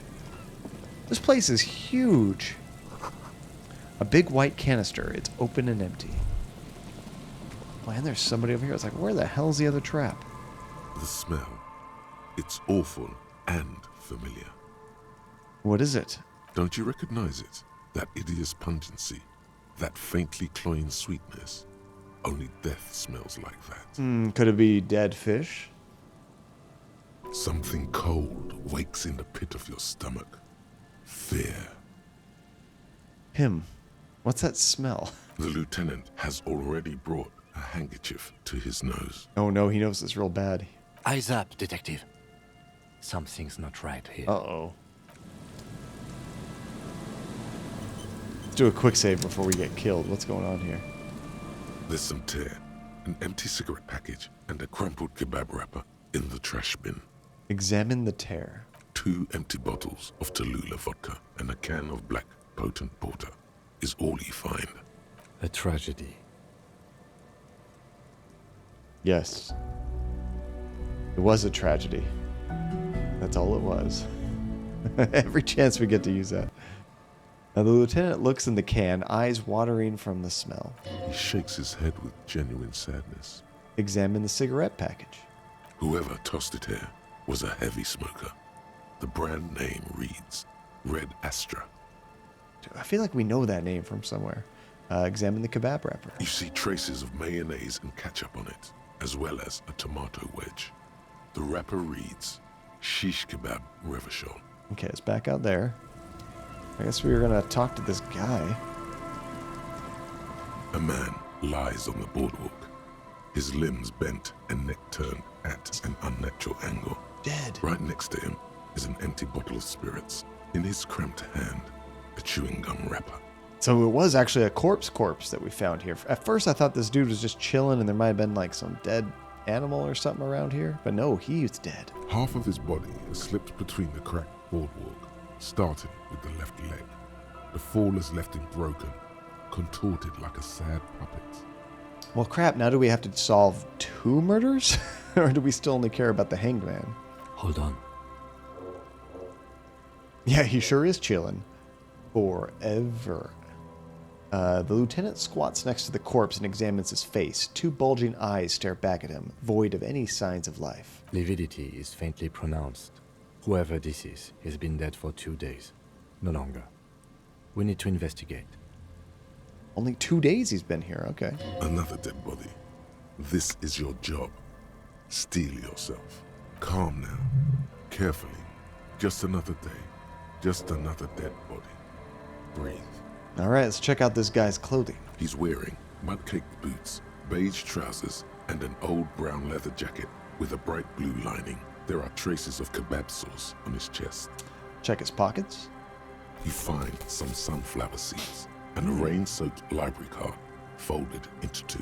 His jacket feels sodden and heavy under your hand. Maybe we got his name from the library card. Good. We should take a look at that library card after this is done. Let's study the man himself. The man has fallen through a crack in the boardwalk and hit his head against the metal bench. Coagulated blood covers his black hair. One of his feet is still dangling through the hole. Wow, so maybe this wasn't like a murder. Maybe he was just walking the pier, slipped and fell through a crack and cracked his head open on the bench. You have to be quite inebriated to fall that bad. Well over a liter of pure ethanol.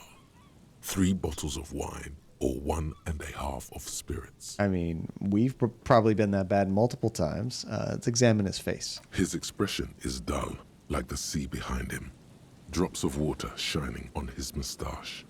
His eyes, empty and wide, look frightening in their frozen gaze.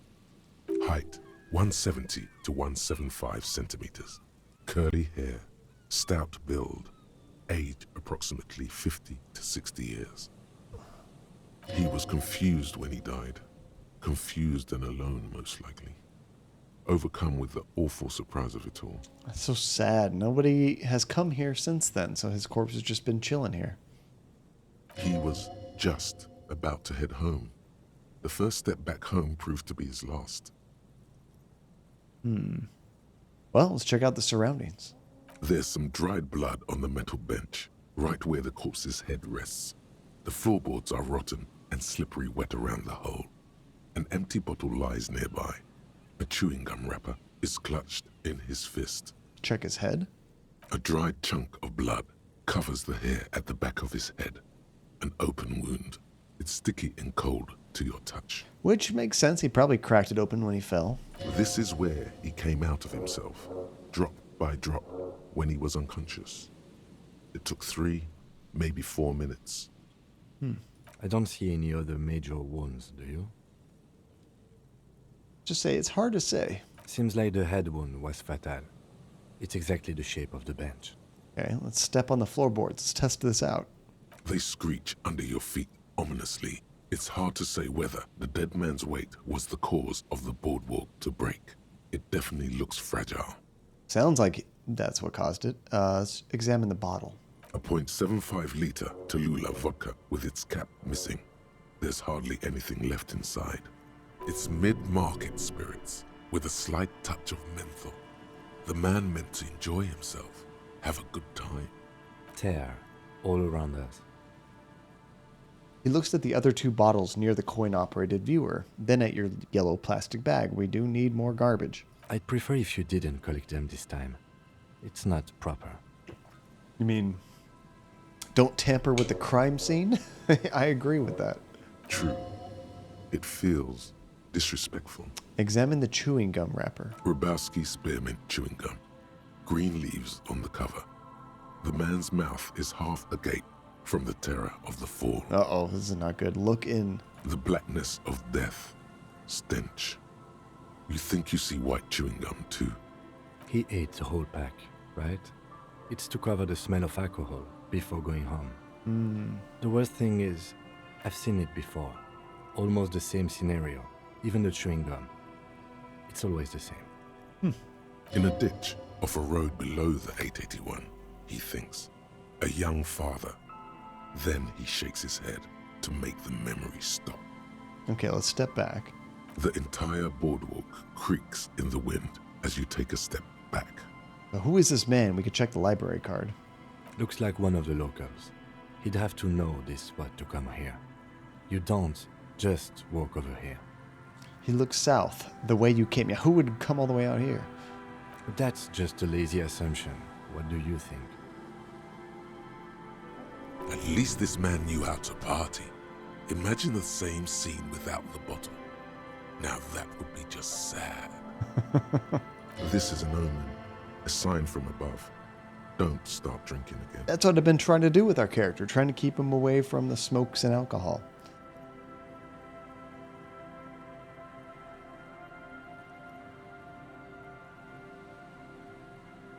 I like this one. He looks like me. I could have ended up just like him, dead on some empty boardwalk with the bottle next to my corpse. Well, at least you're not married. The lieutenant points at the ring on the man's left hand. The flesh around it was sullen and gray. Oh no, we lost morale choosing that. Or, what if you are? But let's try to not run ahead. For now, all we know is that he's an unidentified middle-aged man found dead on the Martinez boardwalk. Not unidentified. Look at the dang library card. So what do you think happened here? Death by misadventure. He slipped and fell through the boardwalk. A truly unfortunate accident. If it wouldn't have been for that bench, he'd be alive. That sucks. What about the kebab? Don't trust that. Do you think he was drunk? Oh, yes. What about alcohol poisoning and liver failure? Some symptoms of acute alcohol poisoning could have definitely played a role here. Severe confusion, respiratory depression, unpredictable behavior. But I think that death arrived through head trauma, not liver failure. Do you think it could be related to the lynching? I kind of doubt it. Unless he's drunk because of, like, being involved with that somehow. No, I don't see anything that points in that direction. For now, let's treat this case as a simple, albeit sad, accident, unrelated to the murder case. That's what I think too. Yes, but what if there's a killer on the loose? 2 suspicious deaths in such a short time frame. You're right. Connecting with the lynching is a stretch. Without any further evidence, yes. But someone should be responsible for this broken sidewalk. It is dangerous. I agree with that. They'll seal this place off after the news reaches the coalition officials. I doubt that they have enough resources to actually repair the boardwalk. And yet here they wanted to make an entire youth center, or maybe that was the union. Not that sealing it off would keep anyone away. All it does is keep the city council's hands clean. I just like this question. Sometimes I just like to hear all the different options. What about the kebab? What about it? The deceased ate some kebab. It's probably from a nearby place, maybe in the Pox. Yeah, right. Of course. It does seem to be a pretty straightforward misadventure. Although there's still a question of identifying the body. So what do you think we should do with them, Kim? From where I stand, I can see 2 options. We either take the case and follow the leads to identify the body on our own, or we report back to the station and leave this for our colleagues to handle. What about a field autopsy? Although it looks pretty straight and simple, I guess.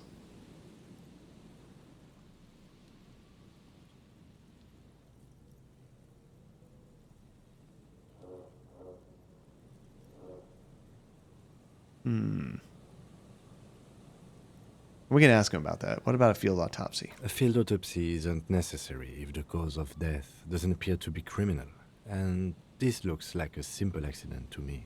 I'd say we should just write down head trauma in the autopsy report and leave it at that. It would save us at least 2 hours of unnecessary work. You're right. I don't see anything criminal here. Let's leave it at that. I would think we should have them take care of it. Good call. The guys at processing can take care of the rest. Okay, so leave this case for the station. I don't want to spend time on it. Don't take the case. All right. The station is going to want details, however. Let's examine that library card you found on the man's body, see if it has any clues. Then we can call the station from my kinema and hand over the case. There we go. Oh, and there's something right here, too. The coin-operated viewer has been out of order for years. I was going to say, just imagine if you're not careful, you can, like, smack yourself and fall through a board and hurt yourself. Moonshine, probably. Smells like a tasty fermentation. So, let's get back to where we were. This place is... I don't know what I was expecting, but I didn't expect anything quite this large for this area. Can't go that way, really. It looks like we can go around it, though. There was an item to pick up back there.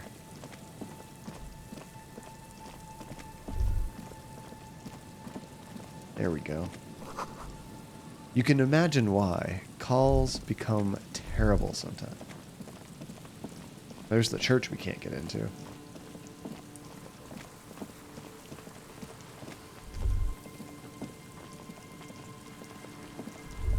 It was like right back here. There it is. Oh, and there's another... Is that a bunker? What is that? This barrel has been recently discarded. It still smells of fuel oil. Okay, if we wrap around here, get access to this thing. Another shirt, white polo shirt, +1 rhetoric, -1 empathy, and some more money. Awesome. I just keep picking up clothes, and none of it feels like an upgrade to me, just different. These rusty gears used to turn the whole machine. There's like a couple pieces. An old door, worn by elements, guards the depot. They're like actually upgrades. The wind has blown a sand dune in front of it. The door hasn't been opened in a long while. You see a handle. What is this thing anyway? It's military. A service depot of some sort. Used to service what? The washerwoman mentioned a depot up the coast. She said it was for moving ammo and cargo across the bay. This might be it. Move. This is a red check. We can only do it once. I think we'll come back to this. I have a feeling we might be able to get our ability up a little bit higher with that, because that's not good at all. You have to roll 12s for that, or 2 6s, I guess. Oh, here's another one of the traps. This trap's not too hard to spot, once you know what to look for. Keeping it hidden has not been a priority for the cryptozoologist. Okay, reach for the trap. Nothing but locusts in this trap as well. Definitely no cryptozoological monstrosity.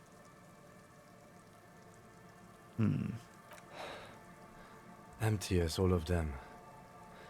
One more of these and we are done. Darn it.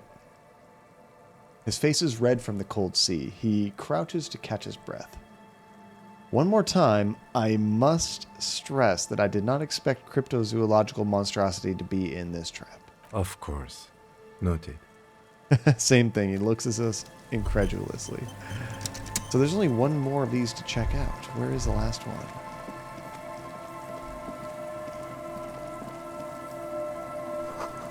Someone's made a campfire here a long time ago. Yeah, I love that, Relentless. I don't think Kim's feeling it like we are. A rusted, broken control box for the radio relay tower. This ladder is too rusty to climb. The air has eaten it away anyway. Hey, a new... I was going to say necktie. It says scented scarf. +1 shivers, but -2 physical instrument. That's not a very good one, is it?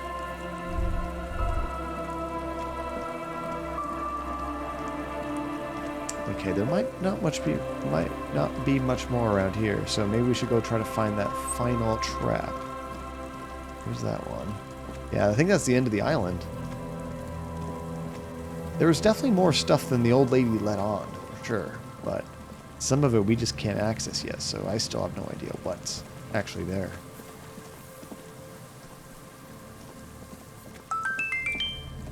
Oh my gosh, Team Danny script, how are you doing, dude? Thank you so much for the cheers. I really appreciate that. And for the follow. How are you doing, Team Danny? Welcome.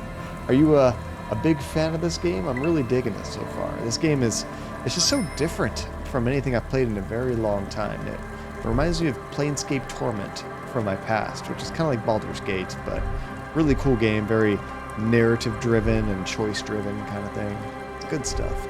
Now, we checked this one right here earlier. Heavy wooden doors, more than twice your height, stand shut in front of you. That's right, we were going to try to find another way in here. We weren't going to try to just force our way, so we'll explore a bit more. Maybe even talking to somebody. Somebody might know of another entrance into this place. Although, walking around it, I don't see any other entrance. We might just have to use a crowbar anyway. Hey, let's explore down here a little bit. I think we're getting near the... Oh, there's another kid here. It must have taken a lot of patience to do this. It looks like a bunch of rocks stacked on some wood. What is that? And relentless. Good catch.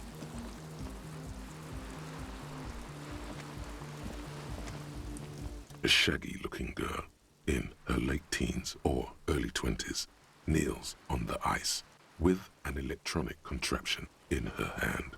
Hearing you approach, she looks up. Are these the hooligans that they were talking about earlier? Oh, hello there.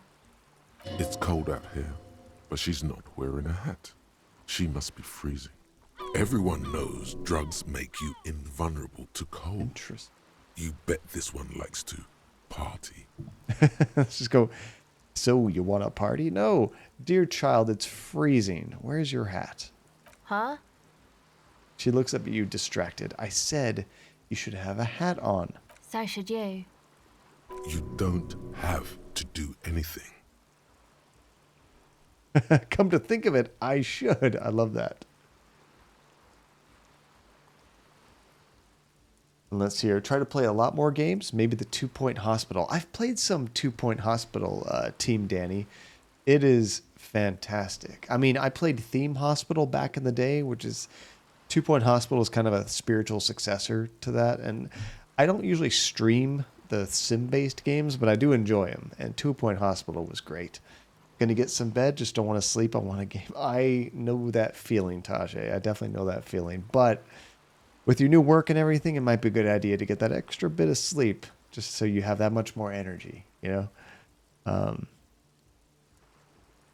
I'll go with that. Come to think of it, I should. Where could I get one around here? I don't know, some kind of a store? Maybe a general store? Look, man, fuck the hat. Well, where's this going? Your pulse rises. What did she just say? That's not how a civilian is supposed to address an officer of the law. Ooh. Let's try to regain authority in her eyes, just for the hell of it. We need authority, which is a skill we're pretty good at.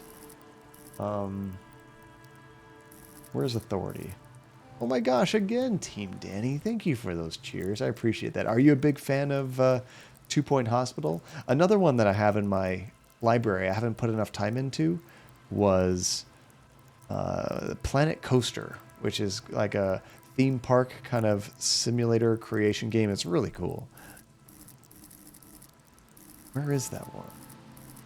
Authority. Okay, so we want Psyche for this one, guys. So let me go ahead and ask you guys for some help. Click this button. So in the middle of the screen, you should have a button to give me a skill.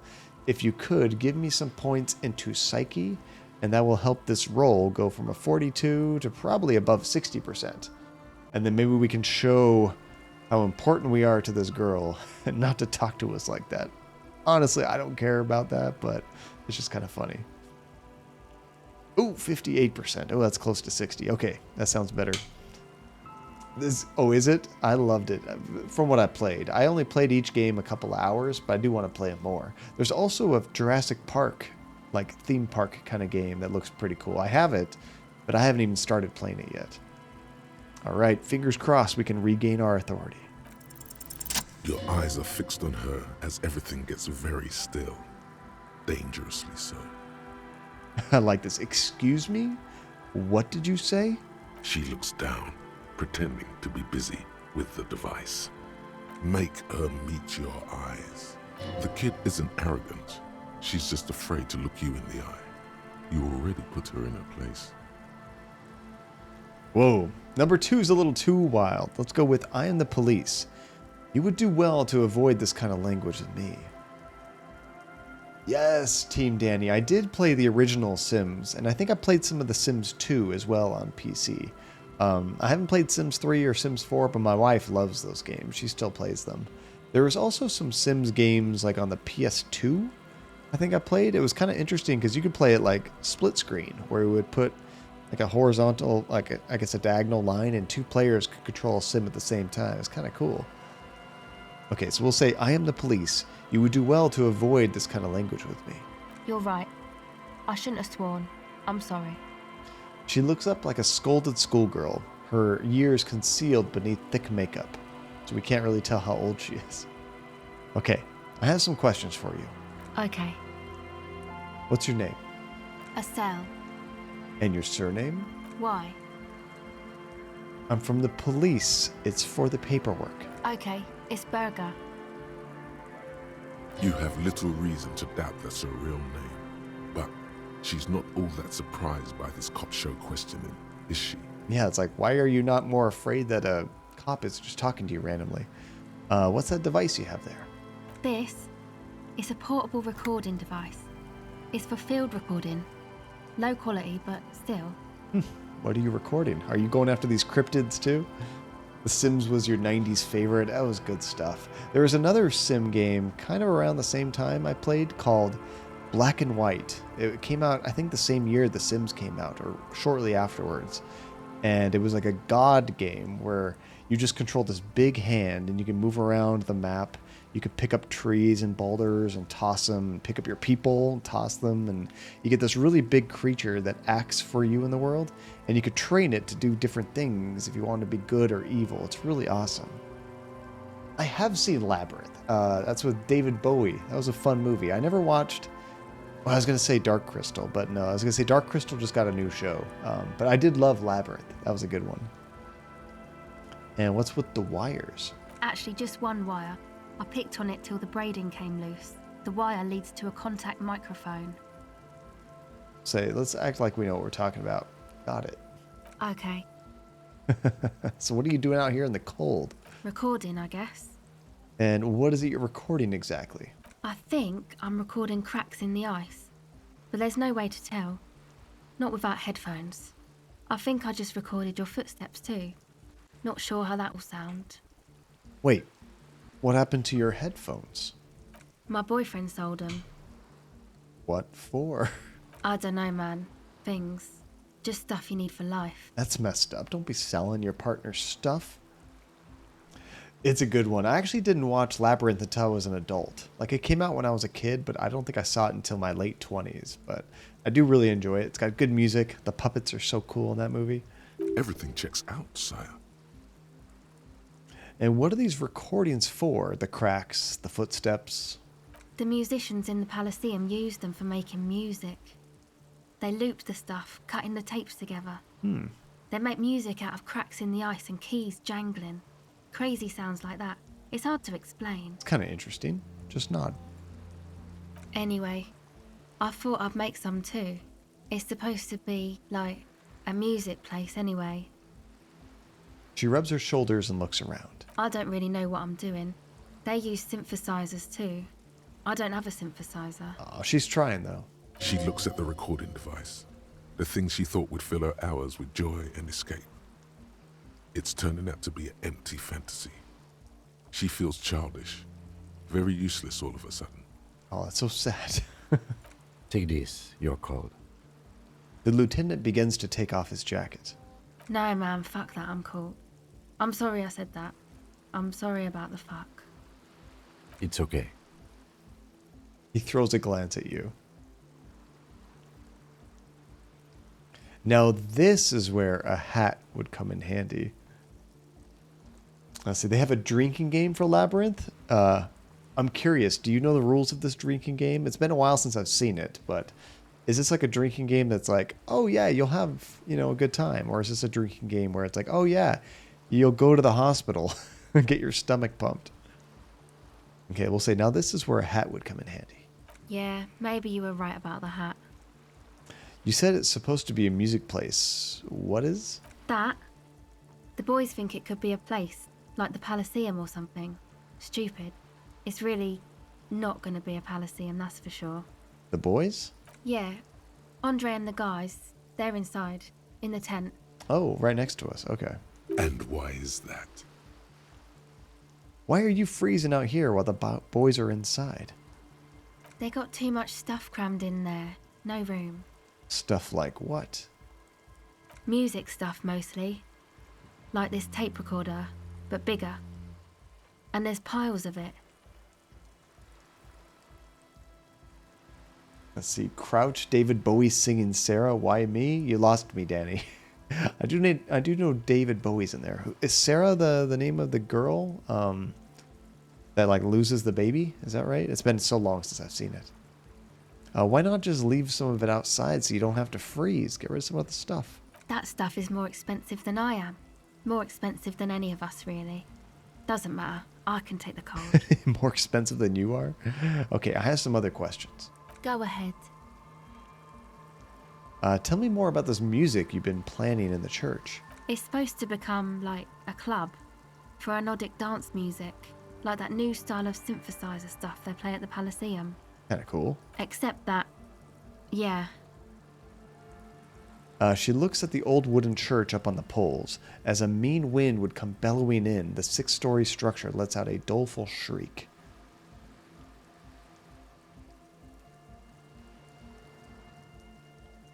Oh, I see. Those were the rules you were saying, Danny. If someone crouches, if David Bowie sings, if Sarah says, why me? That's cute. Yeah, that probably wouldn't be too much, I don't think. David Bowie sings like, what, 3 or 4 songs, maybe? And I imagine she probably says that a handful of times. It's not like... I've heard sometimes... Like, I played a drinking game to an anime a long time ago, and my buddy's rules were like, every time somebody dies, every time you see cherry blossoms fall, and something else. And by the end, we were all plastered. It was a terrible idea. The floorboards are twisting, and the shooting beams are slowly cracking, like bones. Far east of the Golden Delta, beyond the industrial port, there is a black patch of unlit coast with the smallest creatures on the ice. There will never be a club for anodic music here. Hey, sometimes people want to go to like the most distant place. Not in a million years. So you want to turn the church into a club? I know. It's not my idea. Andre and the boys found the place. It was supposed to be deserted, but now they can't even take it. Hey, you two are cops. Yes. Why do you ask? Okay, well... Maybe you could talk to Andre and the guys. Because there are some strange things going on in that church. If you're police, you should look into it, right? Strange stuff? What the heck do you mean? I'll talk to them. They're inside that thing there. Would be cool if you did. Was there something else? I want to ask, did you put the padlock on the church? Because we need to be able to get through there. No. Not No. really, no. Show her the sticker in your ledger. So this isn't yours? It's Noid's. Wait, is this Noid a friend of yours? Yeah, I guess you could say that. Why did this Noid person put a padlock on the church door? When I think of Noid, I think of Domino's Pizza. To keep more weirdos from getting in. Fucking Martinez. I'm sorry. It's got the worst weirdos. If you get around to it, ask Andre about him, he'll tell you. Okay, enough about the church. I had another question. Go ahead. You seem surprisingly comfortable with being questioned. Why is that? Well, it's just questioning, right? You're just questioning me. It's what cops do. Have you been questioned before? Once or twice, yeah. I'm sorry I haven't had the Revachol experience they get east of the river. So what trouble have you gotten into with the police? The usual. I had a shitty run as a teenager. What's the usual? You know, drinking, getting into fights. The ugly stuff that happens when you move out your parents' place at 13. In Forberg. Why did you need to move out at such a tender age? My dad was a drunk. Plus, I guess, I just wanted to drink too, you know. Get my party on. I like that. Drinking, partying, and disco music are bad for you. You should take me as a warning example. She nods very cautiously.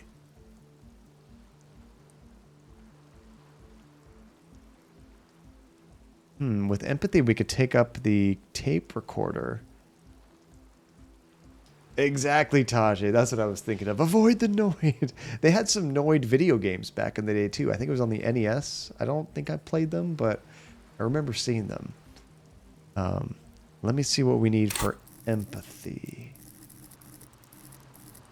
We need psyche. All right, so if you guys can get me some psyche on the screen, you can click on that and give me some points in psyche, then we have a better chance of actually taking this tape recorder. I don't know why we need it, but anytime I see a dice roll, I like to take my chances. What can you say? Maybe I'm a gambler. I don't know. Unless it was like something that seemed bad or evil, I'm probably not going to try that. Hey, 72%. Okay, let's do this. The device is still warm from her touch and heavy as a brick from the batteries inside. The company logo, Omicron, adorns its yellow plastic cover. Inside, the tape is rolling. The girl looks at the device in your hands. Omicron. Wasn't that the name of like a game? I'm sorry you have to sit here on the ice, feeling miserable, at your age or any age, in this weather, waiting for it to get dark. She looks you in the eye, her pupils wide, surrounded by a ridiculous amount of makeup. The people who built this world intended it to be better for you, but they failed. It is easier to live in their failure with this by your side. Tap on the tape recorder. The wind howls. She remains silent. This is getting deep, guys. It's real. Tell her. It is not a childish fantasy. It can be a real weapon against what's coming for you now. What is? The dark. I know. I'll stick to it. Wow, dang, that's crazy. There is little you can do to help her now. But given the chance, you feel like you should. There is something about her. A weightiness. And Celestiaut, how you doing? Welcome to the stream. I'm generally a positive man. I practically broke my foot earlier today, but other than that, things are okay. I'm doing good. How are you doing? Something changes between you two. She looks at you differently now. As an equal. Hey. A fellow human being. We just leveled with her. We told her the truth. We kind of said, this is how it is. And she's like, yeah, you're right. So thanks, I guess, for the psych session. Maybe I can return it. What's been eating you, officer? You said eating me? There's nothing eating me. Oh, yeah, there is, but that's our only option. Come on, I can tell. But, okay. Be a boyadero about it if you want to. I guess there is something that's been making my life hell. What is it?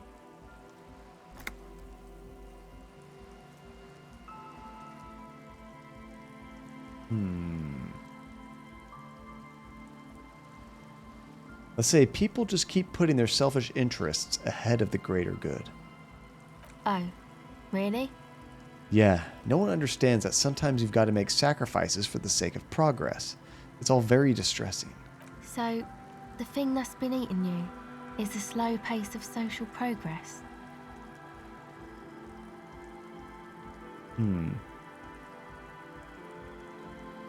But don't get me wrong, I'm all for slow and steady progress. I just wish people would be a little bit more reasonable, is all. Okay, so you're not that upset, it sounds like. I told you I'm highly distressed by the state of affairs. Uh-huh. And you're sure it's social progress you're distressed about, and not, I don't know, some chick? Hey, quit reading into me. Perhaps. Now that you mention it, I found these letters I'd thrown in the trash. They might have something to do with it. Okay. Why'd you think that?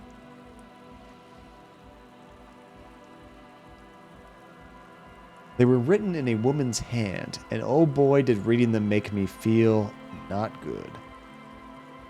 There you have it then, chick trouble. Not political after all.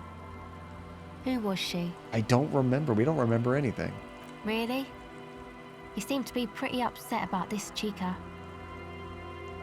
Are you sure you don't remember anything about her? I remember her scent, and that's all. Wow, man. That's some pretty strange shit. Are you sure the letters were for you? Yeah, I'm sure. Why would I have reacted so strongly otherwise? How come you don't remember, though? Is it like some selective memory thing? Maybe we haven't actually lost our memory. Maybe we're, you know, pushing some thoughts away. We don't want to remember it.